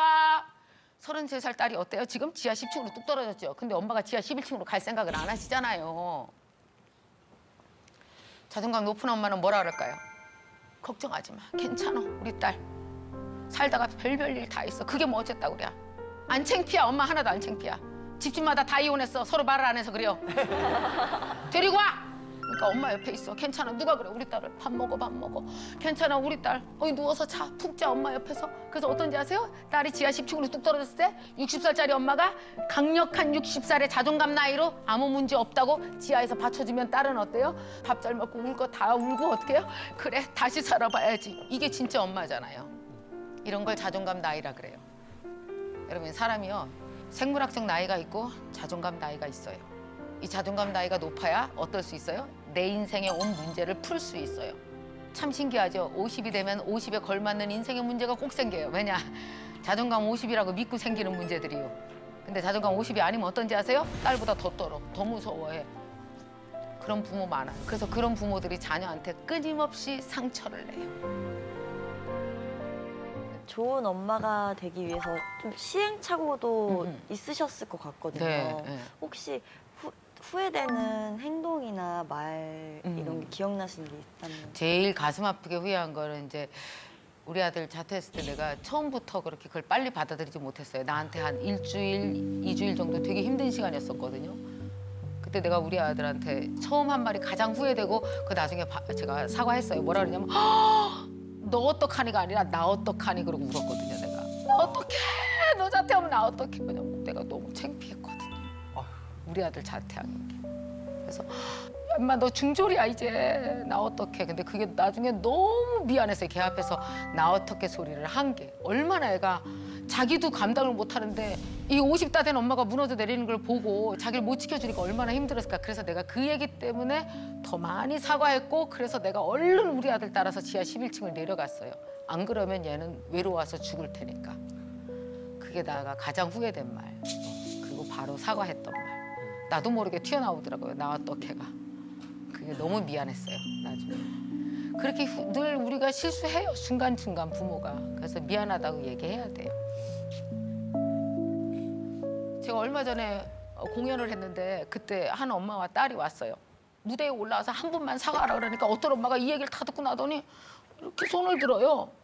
얘 나오세요. 그랬더니 나오셨어요. 그랬더니 마이크를 잡고 제가 20살에 결혼했거든요. 근데 남편이 그렇게 폭력적인 남자인 줄 몰랐어요. 돈도 안 벌고 나를 맨날 때리고. 애가 나왔는데 남편이랑 너무 똑같이 생긴 거예요. 미치도록 닮은 거예요. 목소리도 낮고 너무 미운 거예요. 내가 너무 어렸나 봐요. 그래서 내가 우리 딸을 매일 때렸어요. 남편 안고 싸울 때마다. 애가 맞더라고요. 걔 15살까지 때렸어요, 내가. 근데 우리 딸이 너무 상처가 깊어서 얘가 지금도 길을 못 펴고 살고 딸이 지금 33살인데 남자도 못 사귀어요. 자기는 너무 부족한 애라고 생각하는 거예요. 그 엄마가 얘기하더라고. 엄마가 너한테 그래서 그때 때린 거 미안해. 그때 너 아빠 닮았다고 나쁜 애라 그런 거 미안해. 막 얘기하는데 막 딸이 팍 우는데 걔가 어떤지 아세요? 사과할 때마다 걔가 괜찮은 애가 되는 거 알아요? 난 잘못 없어. 그래, 나 괜찮은 애야. 우리 엄마가 잘못 말한 거야. 너무 중요해. 근데 많은 엄마들이 얼마나 애들한테 상처를 많이 줬는데 중요한 건 없어지지 않습니다. 사과해야 없어집니다. 그러니까 잘못했다고 반드시 사과해야 돼요. 여러분도 아마 사과해야 되겠다고 머릿속에 있는 분들 계시고 아 우리 엄마도 나한테 사과해 줬으면 참 좋겠다. 그러면 내가 정말 괜찮은 사람으로 다시 태어나겠다. 그럼 부모 중에 그러실 거예요. 사과 안 하면은 그럼 안 되나요? 예, 안 돼요. 그런 애들은 결혼을 잘해야 돼요. 만약에 부모가 되게 무시하고 키웠는데 시집가서 시어머니가 야, 넌 글을 진짜 잘 쓰는구나. 어머, 얘가 솜씨가 이렇게 좋네. 그럼 어떤지 아세요? 시어머니로부터 자존감이 탄생하는 애도 있어요. 아주 극히 드물죠. 정말 시집을 잘 가면 남편이 그걸 해줘요. 야, 우리 와이프는 이런 걸 진짜 잘하구나. 네가 너무너무 이뻐. 야, 너 진짜 사랑스러워. 그럼 어떤지 아세요? 남편을 만나서 자존감이 사는 여자는 무지 인생이 잘 풀려요. 근데 결혼해서 못 사는 경우가 왜 그런지 아세요? 남편을 만나서 자존감이 낮아지는 경우. 넌 왜 그따위냐? 넌 왜 그렇게 못해? 사람이 엄청 힘든 거거든요. 그러니까 지속적으로 오래가는 인간관계 중에서 제일 중요한 게 뭐예요? 나를 괜찮다고 믿어주는 관계가 그렇게 중요해요. 그게 가장 중요한 인간관계가 뭘까요? 부모, 자식 관계예요. 이 자존감은 뭐라 그랬어요? 홈메이드라서 아무도 못 키워줘요. 누구만 키울 수 있다? 부모만 키울 수 있어요. 못 해줘요. 부모가 꼭 해줄 수 있어야 돼요. 아이는 뭐 가지가 있다고요? 10,000가지 이상의 뭐가 있어요? 천재성이요. 그 천재성을 갖고 세상과 이어나가는 과정에서 부모는 뭘 해야 될까? 이걸 늘 응원하고 박수치고 도와주는 역할. 그리고 항상 어느 때건 고난에 빠져도 너는 정말 괜찮은 사람이라고 믿어주는 마음. 이게 정말 중요하잖아요. 그러기 위해서 부모들이 정말 자존감 연습을 하셔야 돼요. 여러분, 나이가 다 들어서는 자존감을 연습하면 생길까요? 어떻게 생각하세요? 자존감이 생겨요. 여러분, 자존감이 잘 세팅되어질 수 있도록 누가 나를 도와요? 내가 나를 도와줘야 돼요. 내가 나를 괜찮은 상태로 만들어줘야 돼요. 내가 나를 괜찮은 상태로 안 만들어주면 어때요? 나도 모르는 사이에 내가 푹 떨어져요. 손을 한번 해봅시다. 이렇게. 이게 뭔지 아세요? 뭔가 이렇게 삼각대가 있으니까 되게 안정감이 오지 않아요? 이게 뭐야? 자존감 지지대요. 사람이 혼자 있으면 흔들려요. 아무리 굳은 마음을 먹어도요. 우울할 때도 있고 슬플 때도 있고 이게 아닐 때도 있고 나는 왜 이러지 좌절할 때도 있고 막 옆으로 흔들려요. 그래서 뭐가 필요해요? 자존감 지지대가 필요해요. 사람이 자존감 지지대가 딱 있어야 돼요. 우리 엄마가 83이세요. 저희 엄마는 병상에 누워 있은 지 굉장히 여러 해가 돼서 못 일어나세요. 우리 엄마가 양장점을 50년을 하셨었거든요. 그 돈으로 다 우리를 길렀어요. 근데 지금 우리 엄마는 거의 누워서 밥을 먹어야 될 지경이고 화장실도 간신히 기어가요. 근데 얼마 전에 조금 좋아졌어요. 요만큼. 드디어 30분을 앉아 있을 수 있게 됐어요. 앉아 있을 수 있게. 근데 우리 엄마가 나한테 전화가 왔더라고요. 의사가 30분 앉아 있어도 된다 그랬대요. 그랬더니 엄마가 전화가 와서 그래. 미경아, 엄마 재봉틀 좀 사줘. 뭔 얘기 엄마 재봉틀을 왜 사달랴. 미경아, 나 있잖아. 평생 양정점 하면서 니네 키웠잖아. 나 그렇게 산 사람이야, 씩씩하게. 근데 누워있는 게 너무 힘들어서 너무 서러워. 엄마 마지막으로 니네 옷도 해주고 나 입고 싶은 옷 2벌만 해하고 죽었으면 좋겠어. 나 재봉틀 좀 사줘, 미경아. 그러면서 울더라고요. 내가 재봉틀 사서 내려보냈어요. 여러분, 우리 엄마 많이 아프거든요. 돌아가시기 전에 어떤 모습으로 죽고 싶은지 아시겠어요? 나답게. 그게 우리 엄마의 자존감인 거예요. 미싱하는 홍순이로 돌아가시고 싶은 거예요. 누워있는 사람이 아니고 나답게 살아있는 거답게.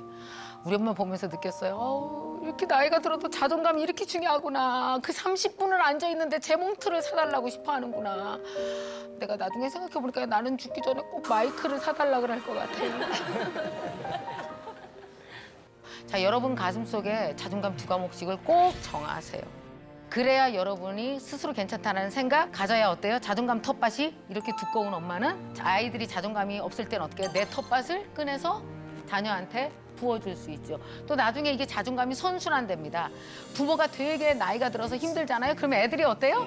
애들이 자기 자존감을 갖고 부모한테 갖다 퍼줘요. 괜찮다고 갖다 퍼줘요. 이렇게 서로 가족들끼리 제일 자존감 부자가 돼야 되는 거죠. 그러면 사는 게 그렇게 두렵지 않으니까요. 그게 부모가 된 우리의 의무일 수도 있습니다. 제목이 뭐라고요?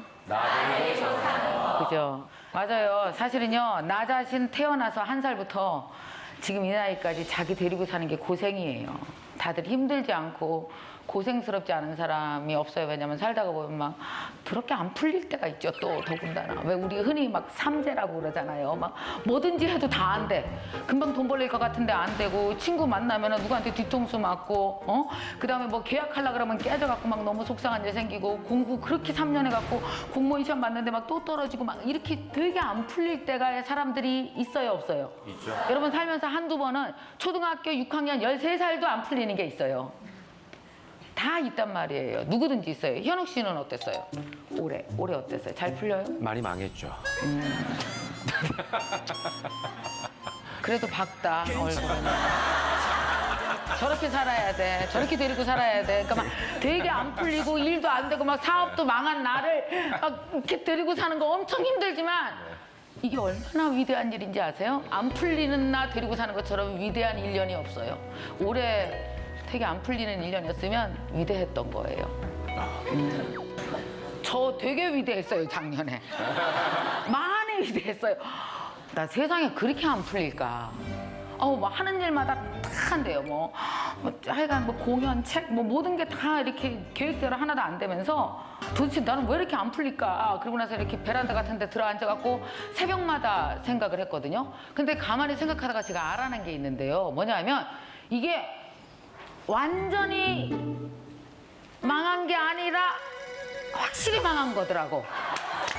이게 무슨 뜻이냐면 완전히 완성된 걸 10개로 본다 그러면 6개를 넘어가면 막 기대가 되지 않아요? 이제 거의 다 돼서 될 것 같아. 7개 넘어가 보세요. 7개.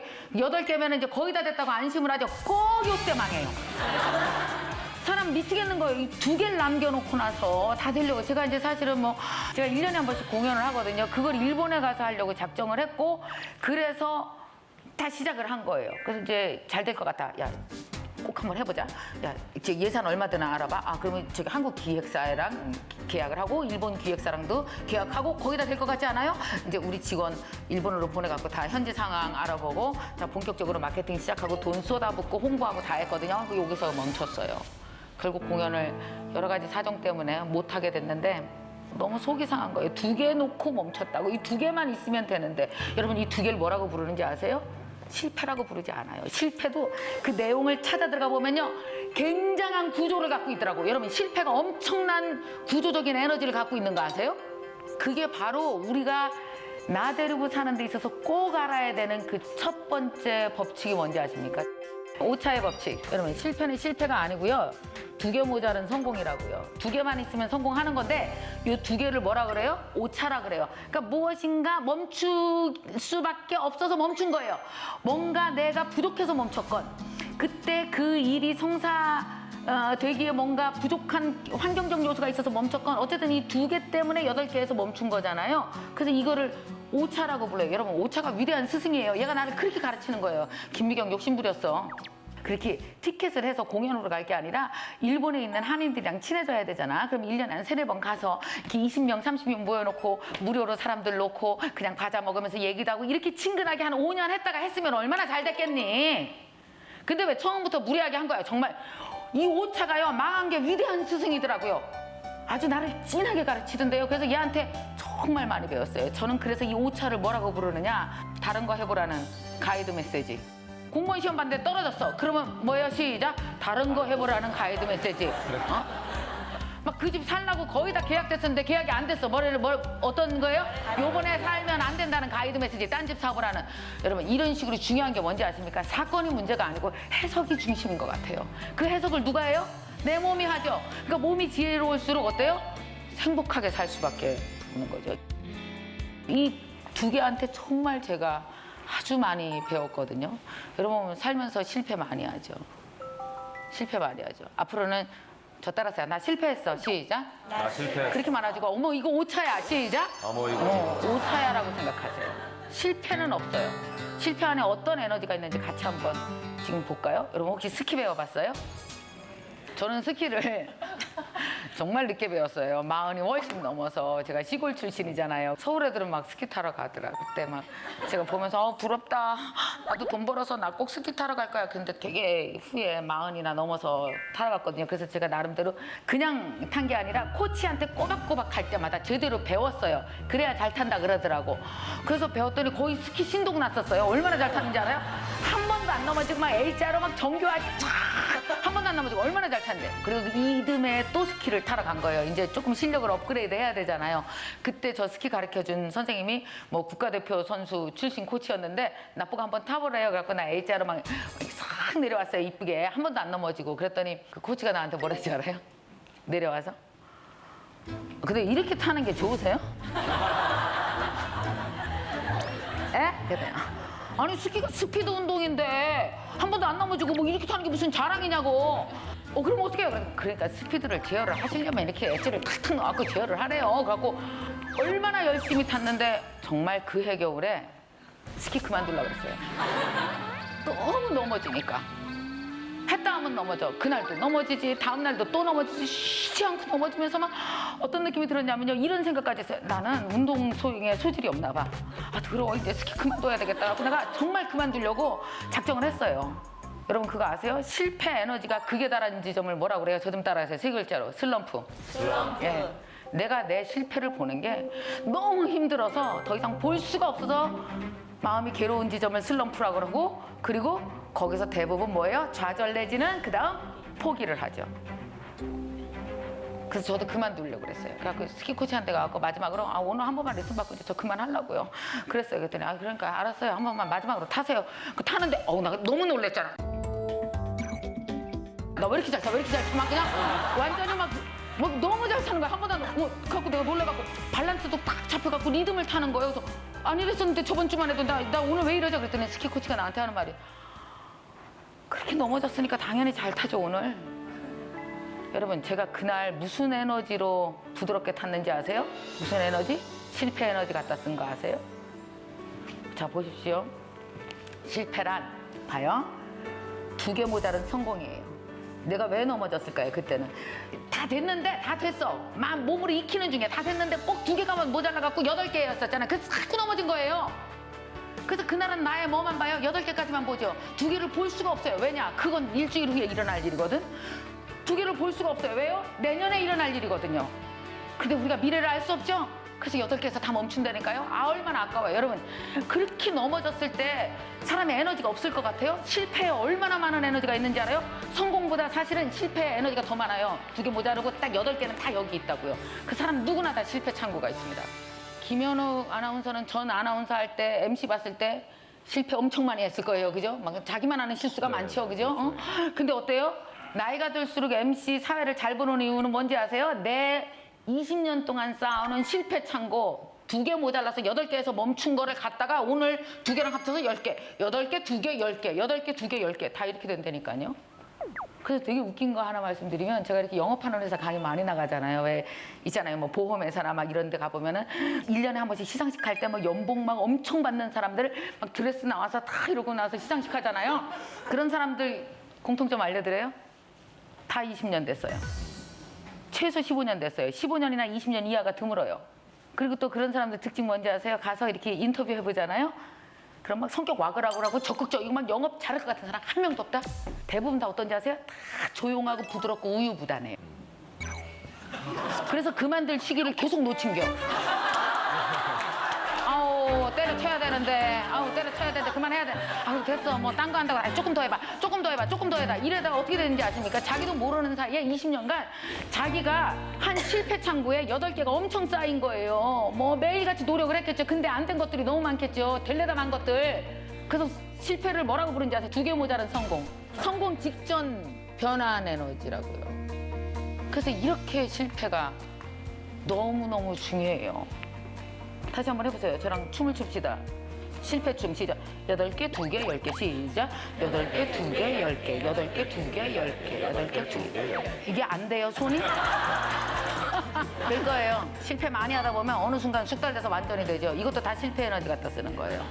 그죠? 그래서 사실은 어때야 됩니까? 실패 많이 해야 되는 거죠. 그게 자산인 거죠.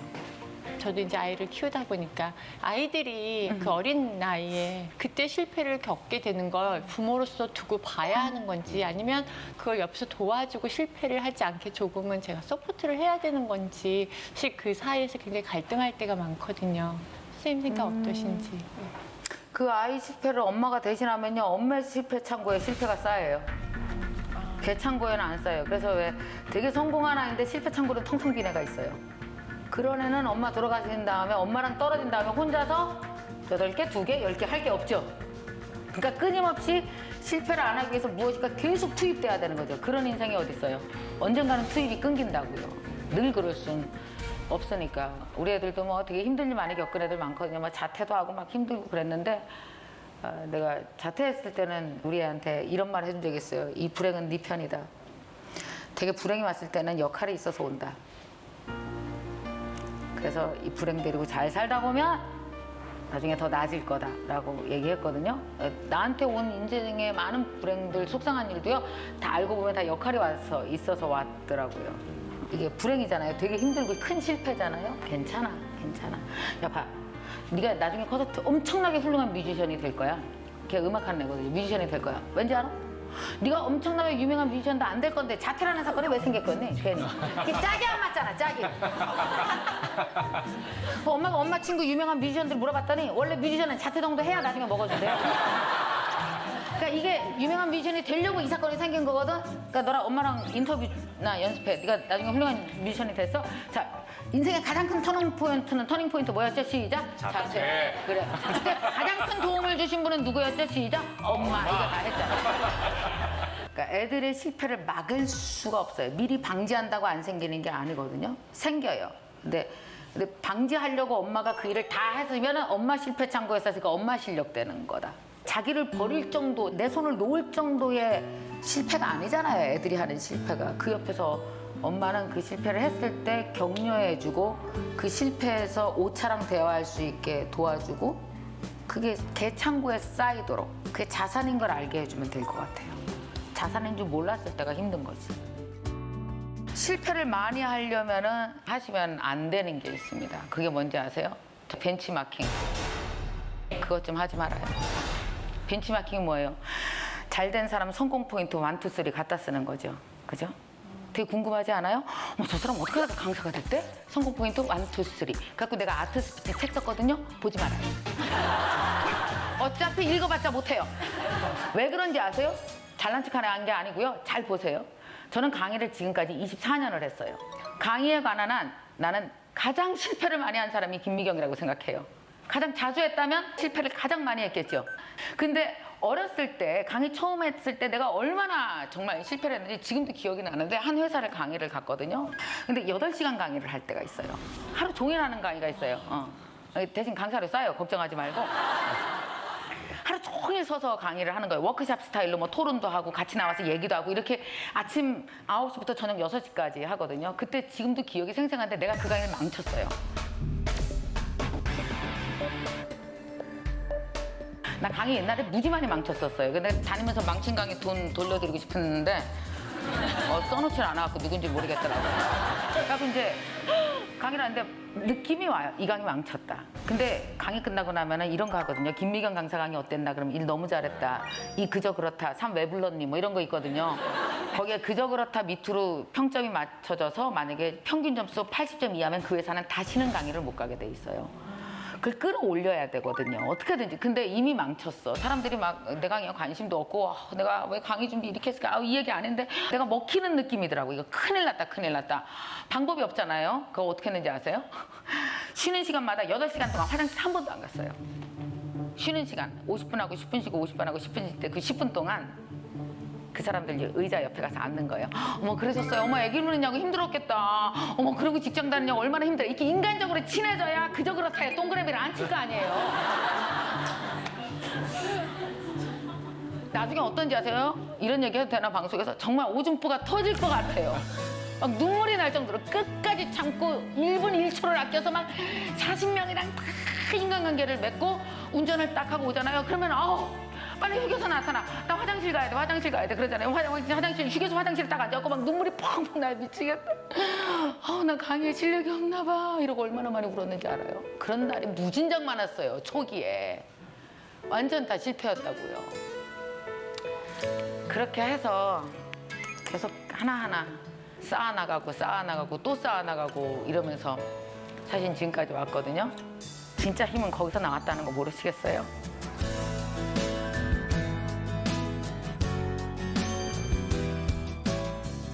기억나는 스피치 이렇게 하면 잘할 수 있는 1, 2, 3 성공 포인트만 적었고 뭘 안 적었냐 하면 봐요. 1이라는 성공 포인트를 만들기까지 내가 0.00001, 그 다음에 0.00002, 002, 그 다음에 0.001이 됐고, 그 다음 0.01이 됐고, 그 많은 엄청난 숫자를 거쳐서 1이 됐을 거 아니에요. 1이라는 실체가 되기까지 내가 몸으로 직접 체험하고 겪은 거. 나는 내 인생의 유일한 목격자예요. 내가 한 짓을 내가 다 봤다고요. 그래서 여기에 다 들어있다고요. 모든 실패 에너지가. 그걸 어떻게 써요? 책으로 기억도 안 나지. 그래서 여러분 왜 성공한 사람들 인터뷰 해보잖아요. 다 성공 포인트 1, 2, 3 기억나는 거 1, 2, 3만 얘기한 거예요. 그래서 그거 그대로 따라해봤자 절대 소용이 없어요.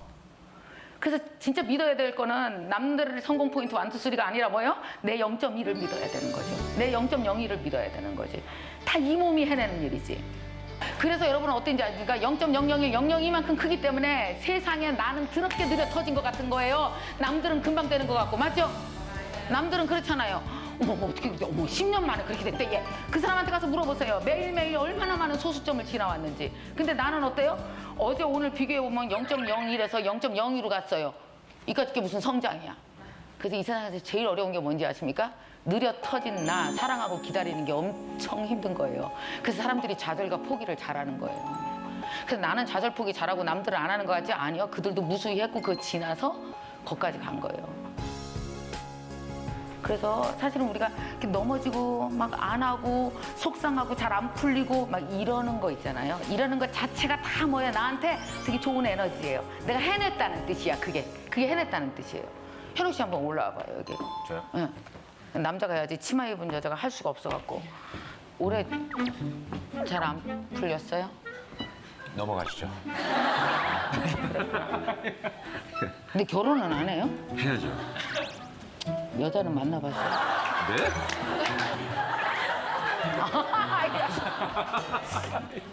자, 그럼 여기서 네. 내가 시키는 걸 한번 해봐요. 여기 중간에 여기 표 있는 데서 막 이렇게 뛰어가다가 이렇게 확 넘어져 봐. 연기네요? 그러니까 진짜 리얼하게 막 일 되게 안 풀려서 확 좌절하고 넘어진 거야. 지금 넘어져 봐. 여기서? 응, 여기서. 가다가.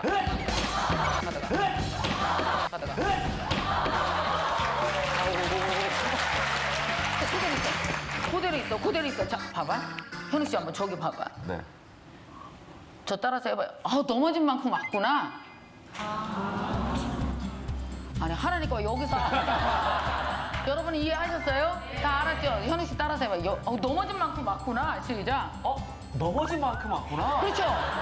실패했지만 공부해서 시험 봤는데 떨어지긴 했지만 여기까지는 왔잖아. 넘어진 만큼 왔잖아요. 그죠? 남자랑 사귀다 헤어졌지만 그만큼 성숙해졌잖아요. 안 한 거보다 다 낫잖아. 그지? 응. 그 여자 결혼까지 못했지만 그래도 그래, 진행한 여자들이 보이네요. 뭐야? 넘어진 만큼 왔죠. 그죠? 이제 일어나 봐봐요. 일어나서 뭐 하냐면 이제 제자리 걸음 걸어봐봐요. 이렇게 막 제자리 걸음 걸어봐. 제자리도 뛰게 해보세요. 여러분 제자리 걸음이라고 근육이 안 크는 것 같으세요? 커요.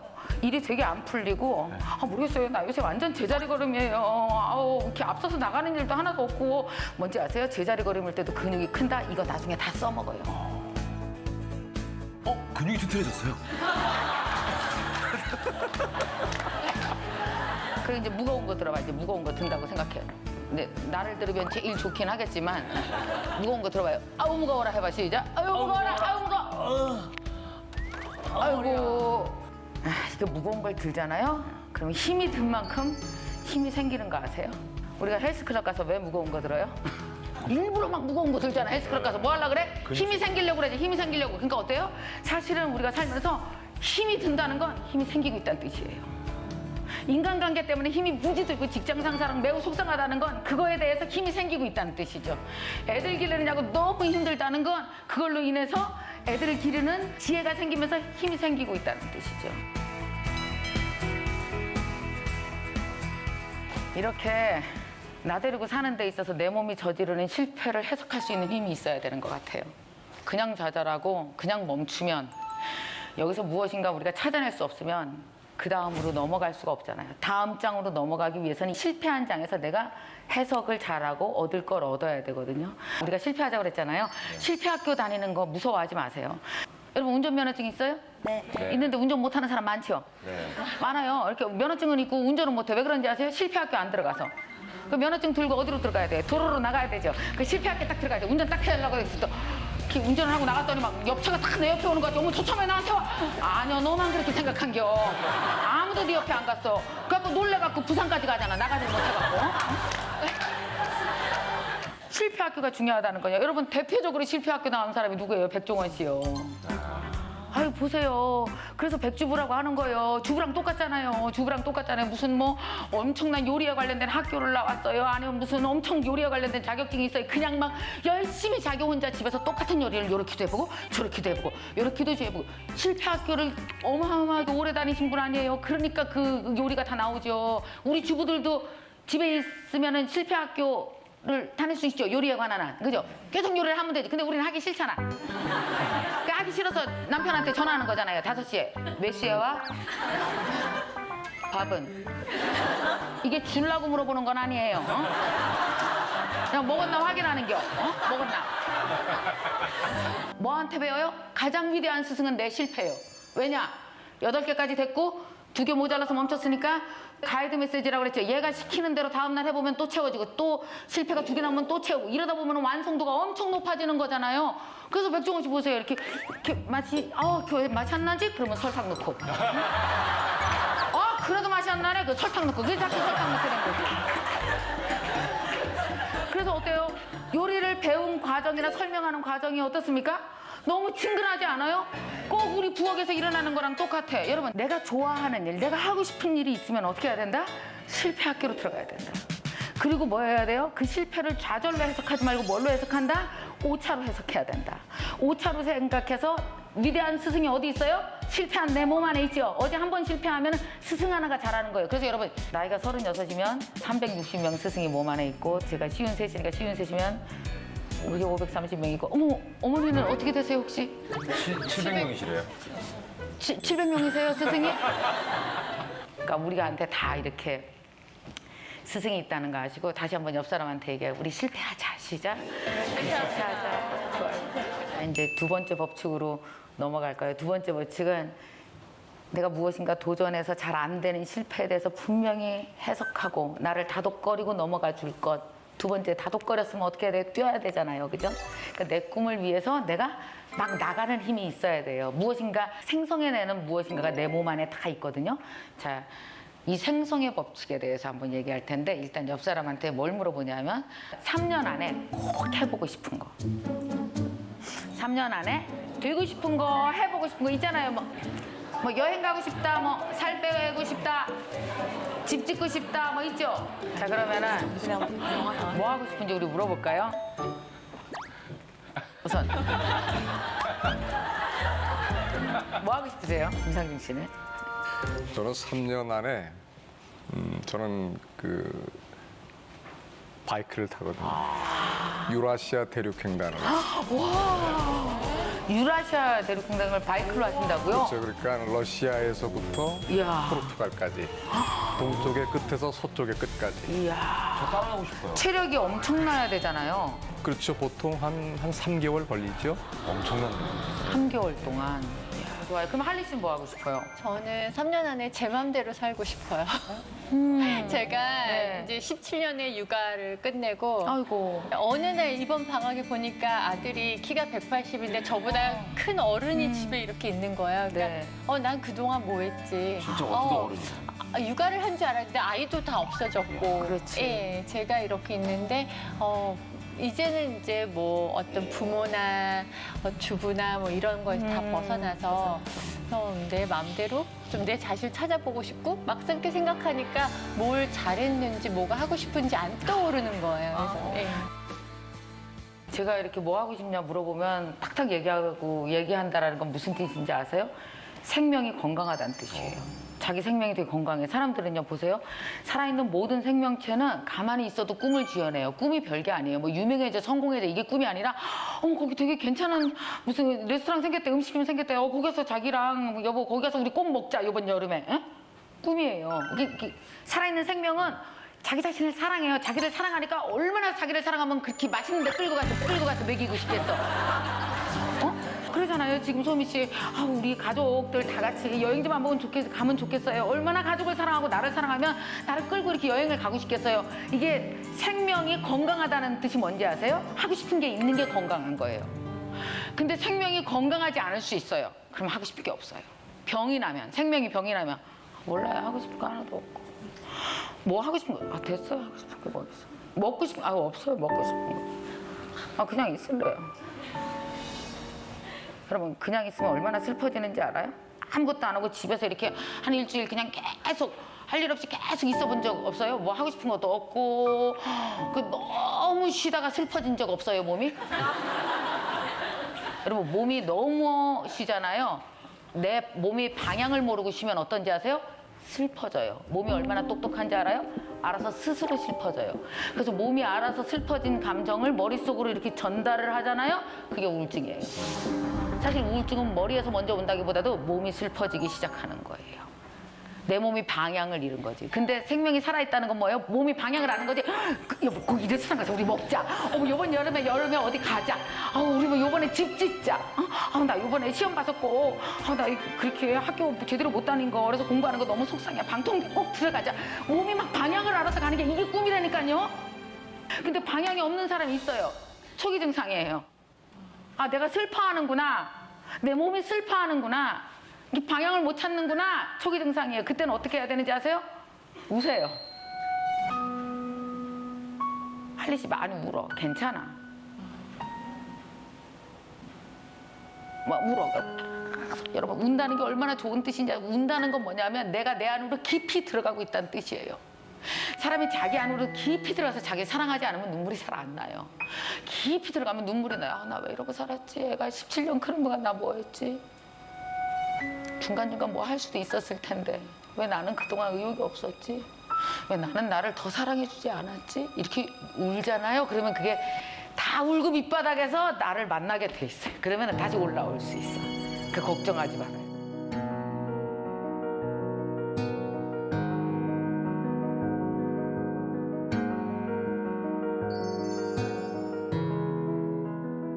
지금부터 옆 사람 손잡아. 자, 이제 해줄 말이 있어. 우리가 서로 축복을 나눠야 되니까 옆 사람한테 뭐라 하냐면 당신은 시작. 지금 말한 꿈을 이룰 수 없을 겁니다. 이룰 수 없을 겁니다.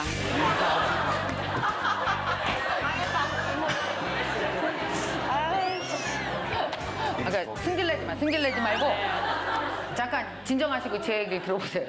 질문 하나 드릴게요. 여러분, 꿈을 이루는 건 육체 노동일까요? 정신 노동일까요? 둘 다. 저번에 애들 데리고요. 하와이 너무 가고 싶어요. 너무 가고 싶어요. 정신 노동이죠.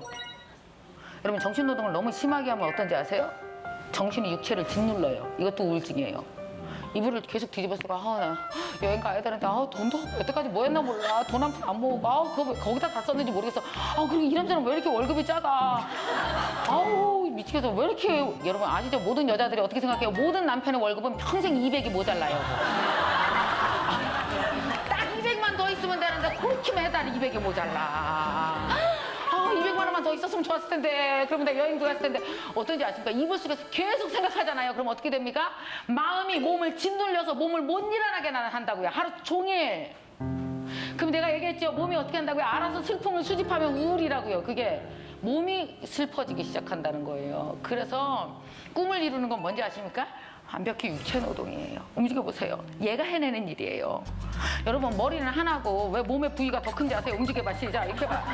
얘 데리고 뭐 하라는 거예요? 나 데리고 산다는 건 뭔지 아십니까? 얘를 데리고 사는 것도 있지만 더 중요한 게 뭐예요? 얘 데리고 사는 거예요. 이걸 어떻게 움직이면서 데리고 쓸 것이냐. 이게 훨씬 더 중요한 거죠. 모르겠어요. 저 지금 34살인데요. 결혼도 못했고 뭐. 모르겠어요. 남자랑 헤어지고 그리고 요새 만나는 남자 나가면 다 안 나와야 되는 남자가 자꾸 나와요.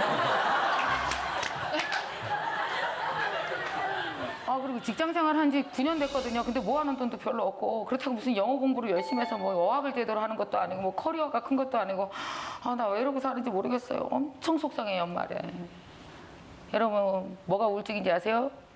지가 저한테 승질 부리는 게 우울증이고요. 지가 남한테 승질 부리는 게 분노예요. 두 가지가 같이 오죠. 왜냐 우울증이 뭐예요?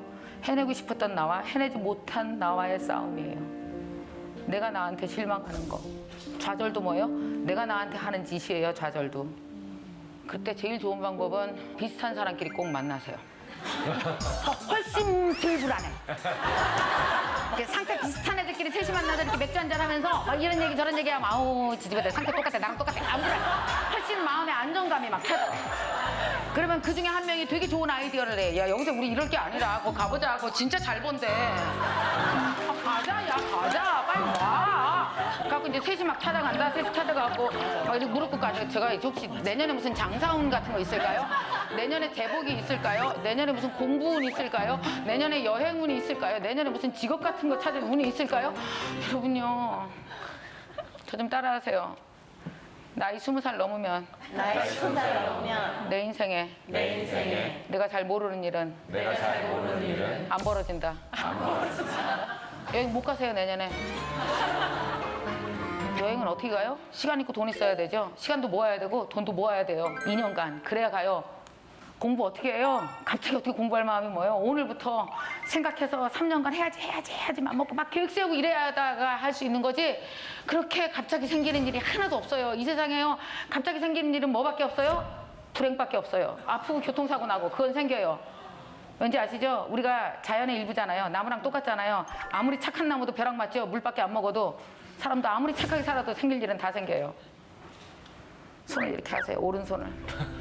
이게 뭔지 아세요? 운이요. 실제로 운이 존재하죠. 아우 저 사람은 참 운이 좋아. 어떻게 해야 운이 좋아지는지 아세요? 운도 하나의 에너지라서 밑에서 에너지가 있어야 합체를 해요. 결합을 한다고요. 뭐예요? 내가 움직여야 돼요. 내가 막 움직여보세요. 여행 가려고 막 3년 전부터 적금도 들고 막 애쓰고 나 여행 갈 거라고 다 말했어. 그랬더니 어떻게 소문이 났는지 누가 와서 진짜 싼 여행일 때 너 소개해 주려고 그러는데 내가 막 이런 식으로 온다니까요. 내가 움직여야 이 운도 하나의 에너지라 얘랑 나랑 만나요. 뭐가 됐건 간에 내가 안 움직이면 운도 하나의 에너지라서 에너지가 없잖아요. 그럼 도망가요. 안 붙는다니까요. 갈 데가 얼마나 많은데 나한테 오겠어요. 자 이번엔 주먹 떨어지세요. 주먹 떨어져 보세요. 나를 초토화시키죠. 근데 어떤지 아세요? 움직여 보세요. 어떤지 아세요? 웬만한 불행을 내가 쳐낸다고요. 힘들어도 내가. 그래서 얘가 움직여야 된다고요. 꿈은 얘가 이루는 거예요. 육체노동이라니까요. 이걸 멈추고 있으면 생각한 것들이 안 풀리는 거예요. 적어도 8개짜리 실패 에너지조차도 없는 거예요. 텅텅 빈 거예요, 여기가. 그러면 여러분, 빈 나 자신을 데리고 사는 게 얼마나 힘들어요? 뭘 채워야 될지 모르겠고. 그러니까 여기 이 뭐예요? 실패 창고도 텅텅 비고 뒤가 텅텅 빈 사람은 뭐 하고 싶어요? 그랬을 때 뭐랬는데 모르겠어요. 한번 생각 안 해봤는데. 근데 실패라도 했으면 그 8개랑 2개랑 요거 합쳐야지 이런 생각이 나는 거고. 움직이는 게 너무 중요한 거죠. 자기를 지독히 사랑하면서 스스로를 살아내고 스스로의 꿈을 이뤄주는 힘이 어디서 나오는지 아세요? 맹목성이래요. 그래서 꿈을 이룬 사람들의 공통점이 뭔지 아세요? 맹목성. 뭐냐면 안 물어보고 질렀다고요. 여러분 모든 꿈의 에너지는 대부분 5% 미만의 작은 에너지예요. 영어 좀 했으면 좋겠다. 여행 가고 싶다. 살 빼야 되는데 뭐 이런 거 있잖아요. 그죠? 여러분 5% 미만의 작은 에너지는요. 옆으로 이렇게 이동해 보세요. 이렇게. 남한테 물어보다가 흘린 적 없어요? 흘려요. 남한테 물어보다가 흘려요. 하도 작아갖고 흘려. 여기 살 빼고 싶은 사람 손 들어봐. 절대로 물어보지 마, 남한테. 대부분 이렇게 살 빼려고 그럴 때 남한테 물어보는 사람 있어요. 맹목성의 기본이 절대 남한테 묻지 말 것이에요. 자기 자신한테만 물어보세요. 절대 물어보지 마세요. 그리고 뭐 이렇게 여보 나 있잖아. 이렇게 본격적으로 이렇게 영어 같은 거 공부하고 그래갖고 뭐라도 이제 제대로 한번 시작해 볼까? 됐어. 그냥 편하게 살아. 지금 나이에 뭘 또 배운다 그래. 여성분들은 저 따라서 이 세상 모든 남편은 내 꿈과 작은 후회와 슬픔에 대하여 아무 관심 없다. 절대 물어보지 말자. 남자분들 따라서 돼. 남자분들 이 세상 이 세상 모든 아내는 모든 아내는 내 꿈과 내 꿈과 좌절과 소망에 대하여 별 관심 없다. 여러분 그거 아십니까? 아무리 부부라 할지라도 같이 데리고 살 거 따로 있고 각자 데리고 살 거 따로 있어요. 꿈과 슬픔은 각자 데리고 살다 각자 데리고 가요. 누가 해결해야 돼요? 내가 해결해야 돼요. 뭐 남편한테 물어보지 마. 물어봐봐. 지금 너무 많이 물어본 것 같아서 갑자기 후회가 돼요. 모든 걸 공유하고 있거든요. 공유를 해도 공명은 못 할 텐데.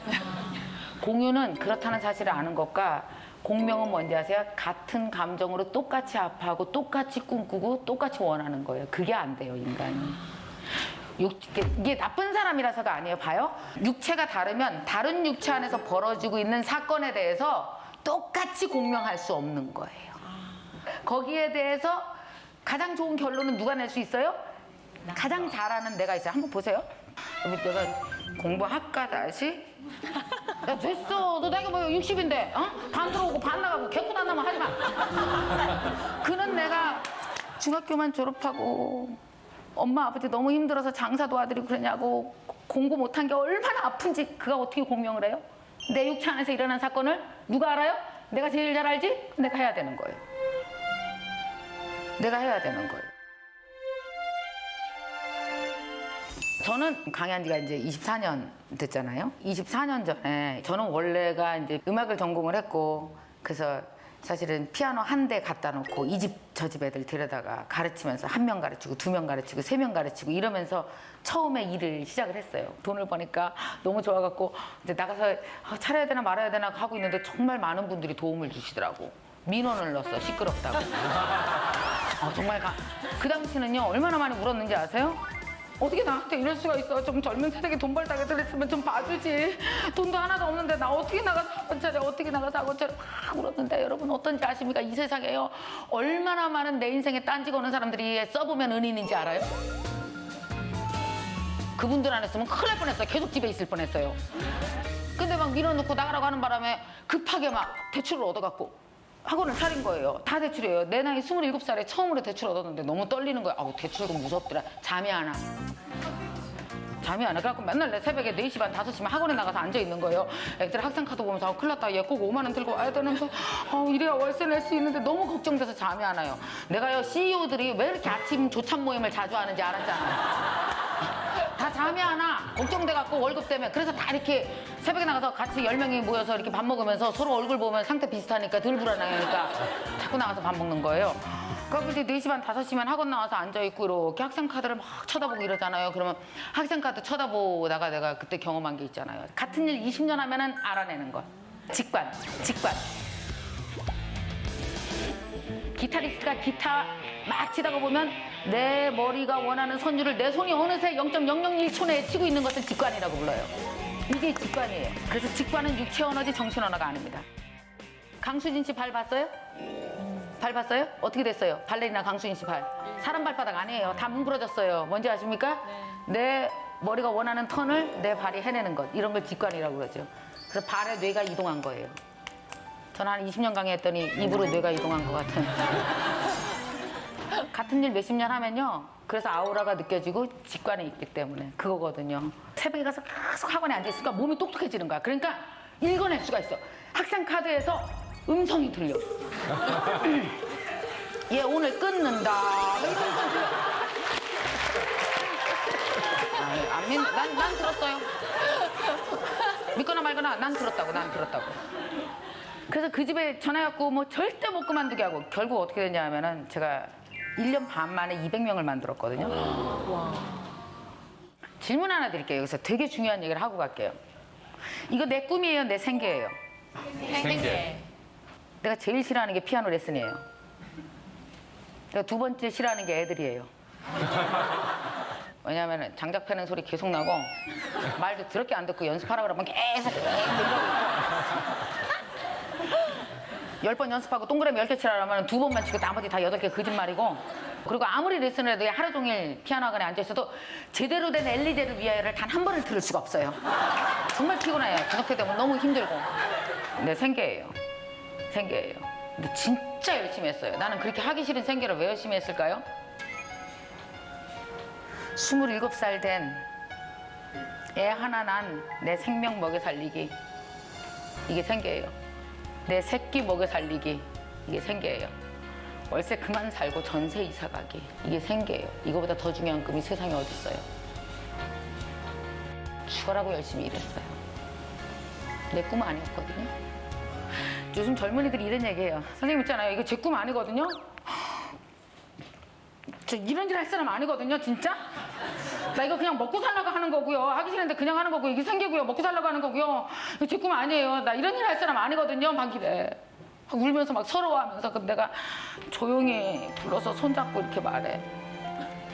아니요, 너 그런 일 할 사람이야. 점점 나를 먹여 살리는 거, 내 생명 먹여 살리기, 그죠? 성인이 된 내 생명 먹여 살리기, 결혼했으면 내 새끼 먹여 살리기, 집 사기, 조금이라도 더 행복하게 살기 위해서 막 애쓰기, 막 이러면서 살기. 얼마나 위대한 거예요. 여러분, 이보다 더 위대한 꿈이 어디 있어요? 이걸 뭐라고 불러요? 시작! 생계. 생계예요. 이게 생계라고 불러요. 또 질문 하나 더 할게요. 저 지금 여기서 이렇게 강의하는 거 내 꿈이에요? 내 생계예요? 꿈이잖아. 착시 현상이 일어나지. 꼭 꿈 같지? 왜? TV 나오니까 꿈 같죠? 아니요. 저 생계로 시작했어요. 강의 24년 전에. 폼으로 꿈으로 시작한 거 아니고요. 강사 되고 싶다는 생각 한 번도 안 해보고 강사 됐어요. 한 번도 해본 적이 없어요. 난 강사라는 직업이 세상에 존재하는지도 몰랐었어요. 그냥 이렇게 피아노 학원 열심히 하고 있었잖아요. 하루는 전화가 왔어요. 전화가 왔고 뭐라 그러냐 하면은 저기 사례 발표를 좀 하래요. 피아노 학원 잘 된 거 사례 발표. 그게 내 첫 강의예요. 그때 내가 뭐라 했냐면 나 스피치 학원도 안 다녀봤고요. 뭐 그런 거 한 번도 안 해봤는데 그 얼마나 하는 거예요? 사람이 미쳐서 어떻게 1시간을 떠들어요? 그거 못해요 저는. 몇 명이 200명 어떻게 사람이 200명 앞에서 얘기해요? 저 못해요. 그래서 전화 끊었어요. 또 전화 왔어. 3번째 전화가 왔어요. 그때 내가 얼마나 등신같이 대답을 했는지 지금도 생각하면 이상해. 이렇게 얘기했거든요. 그러면 남편이랑 한번 상의해보고 나서 전화 드리면 어때요? 내가 우리 남편한테 그랬거든요. 여기 있잖아. 내가 이렇게 생각해보니까 할 말이 없질 않아. 있긴 있더라고. 정리해보니까 있는데 근데 나 그런 거 한 번도 안 해봐서 너무 떨리거든? 어떡하지? 그때 우리 남편이 밥 먹으면서 뭐랬는지 알아? 떨리면 안 가면 되지? 얘 말이야 막걸리야. 물어볼 사람한테 물어봤어야지. 그때 알았어요. 이 사람은 내 슬픔과 내 꿈과 내가 피아노 학원 하면서 얼마나 상처받았는지 아무것도 모르는구나. 상의할 대상이 아니구나. 제일 잘하는 내가 결정해야지. 그래서 강의하러 갔거든요. 1시간 해달라 했는데 1시간 반 했어요. 잘해서 그런 게 아니야. 너무 떨려서 어디서 멈춰야 될지 모르겠더라고요. 그래서 그날 강의하고 1시간 반 덜덜 떨면서 하고 집에 와서 자면서 그랬다니까요. 잘했어. 가길 잘한 것 같아. 떨렸지만 다음에 또 들어오면 좋겠다. 그러면 1시간 안에 딱 맞춰서 정말 연습 많이 해서 잘해봐야지. 다 잘해봐야지. 그러고 잤거든요. 7년 후에 보니까 제가 텔레비에서 강의하고 있던데요. 그 후로 계속 노력했어요. 24년간. 한 번도 안 그만뒀고. IMF 때 강의 거의 다 없어졌을 때도 계속 강의했어요. 여러분 그거 아십니까? 한 직업 갖고 24년 살면요 그 직업이 꼭 나를 굶기는 때가 있는데 초기, 중기, 말기 한 번씩 굶기는데요. 초기 때 무명이라 굶기고요. 중기 때 슬럼프 와서 굶기고요. 말기 때 인기 떨어져서 굶기고요. 그래도 그 직업 안에 계속 있다는 건 위대한 일이에요. 걔랑같이 친구가 되는 거거든요. 여러분 특히 내가 직접 명함 파는 직업 있잖아요. 프리랜서 같은 직업은요. 최후기 5년은 그 직업이 나를 오지게 굶겨요. 너 이래도 내가 좋아? 이거 테스트 하거든요. 그때 걔를 버리면 걔가 나한테 돈 벌 수 있는 기회, 실력 발휘를 한 번도 안 해줘요. 생각해 보세요. 내가 강의 초기에 돈을 벌 수가 없죠. 왜냐면 강의를 못 하는데. 그러니까 어때요? 내가 강사로서 이 직업으로서 나와 평생 친구가 되는 데는 5년이라는 서로 부딪히는 기간이 걸려요. 그래서 어떻게 해야 되는지 아세요? 강사라는 직업이 나한테 돈도 벌어주고 나를 먹여 살릴 수 있도록 내가 강사라는 직업한테 먼저 투자해야 돼요. 5년간. 얘가 나한테 아무것도 안 주고 되게 속썩여도. 그러다 보면 어떤지 아세요? 한 6년째, 7년째 가잖아요. 그럼 이 직업이 내가 투자 많이 했잖아요. 그래서 아유 너 좀 쓸만하다 그러고 해서 얘가 나한테 서서히 돈을 주기 시작해요. 그러면 어때요? 확실히 생기죠. 나 평생 너 데리고 살아도 되겠다. 나 너랑 평생 있어도 안 굶겠다.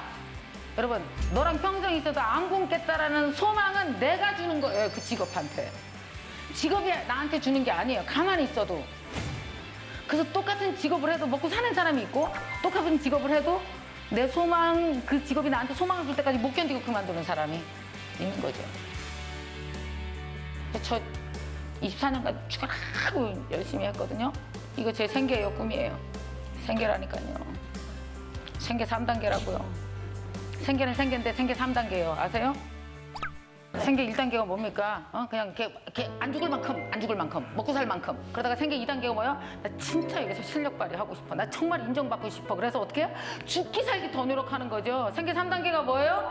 나를 확 끌어올려 보는 거예요. 그런데 어떤지 생계 3단계가 어디예요? 꿈이랑 같은 동네에 있어요. 그래갖고 여러분 눈에 꿈으로 착시 현상이 일어나는 거예요. 이연복 셰프 아세요? 초등학교 6학년 때부터 배달했던 분이에요. 그 사람은 생계 1단계가 아니라 생계 지하 10층에서 시작하신 분이에요. 지하 10층에서 시작하는 사람도 있어요. 그러면 6학년 때 학교 다녀야 될 사람이 무슨 양파 까고 무슨 짜장면 배달을 해요. 중국집에서. 지하 10층에서 시작했잖아요. 정말 열심히 살았어요, 그분. 그래갖고 올라왔죠? 생계 1단계가 됐어. 나 조금이라도 공부 더 해서 정말 괜찮은 셰프 되고 싶어. 그래서 외국 나가서 공부하고 와갖고 더 노력하고 막 죽으라고 몸을 쓰고 노력해. 지금 그분은 생계 3단계잖아요, 이연복 셰프. 우리 눈에 착시 현상이 일어나죠? 꿈이라고. 생계 3단계예요. 생계와 꿈이 다르지 않아요. 그러니까 저 이게 생계거든요. 저 원래 꿈이 있거든요. 울지 마. 울지 말고 나를 먹여 살리는 일에 집중하시다 보면 내 꿈도 먹여 살릴 수 있어요. 근데 날 먹여 살리지 못하면 절대 내 꿈도 먹여 살릴 수 없어요.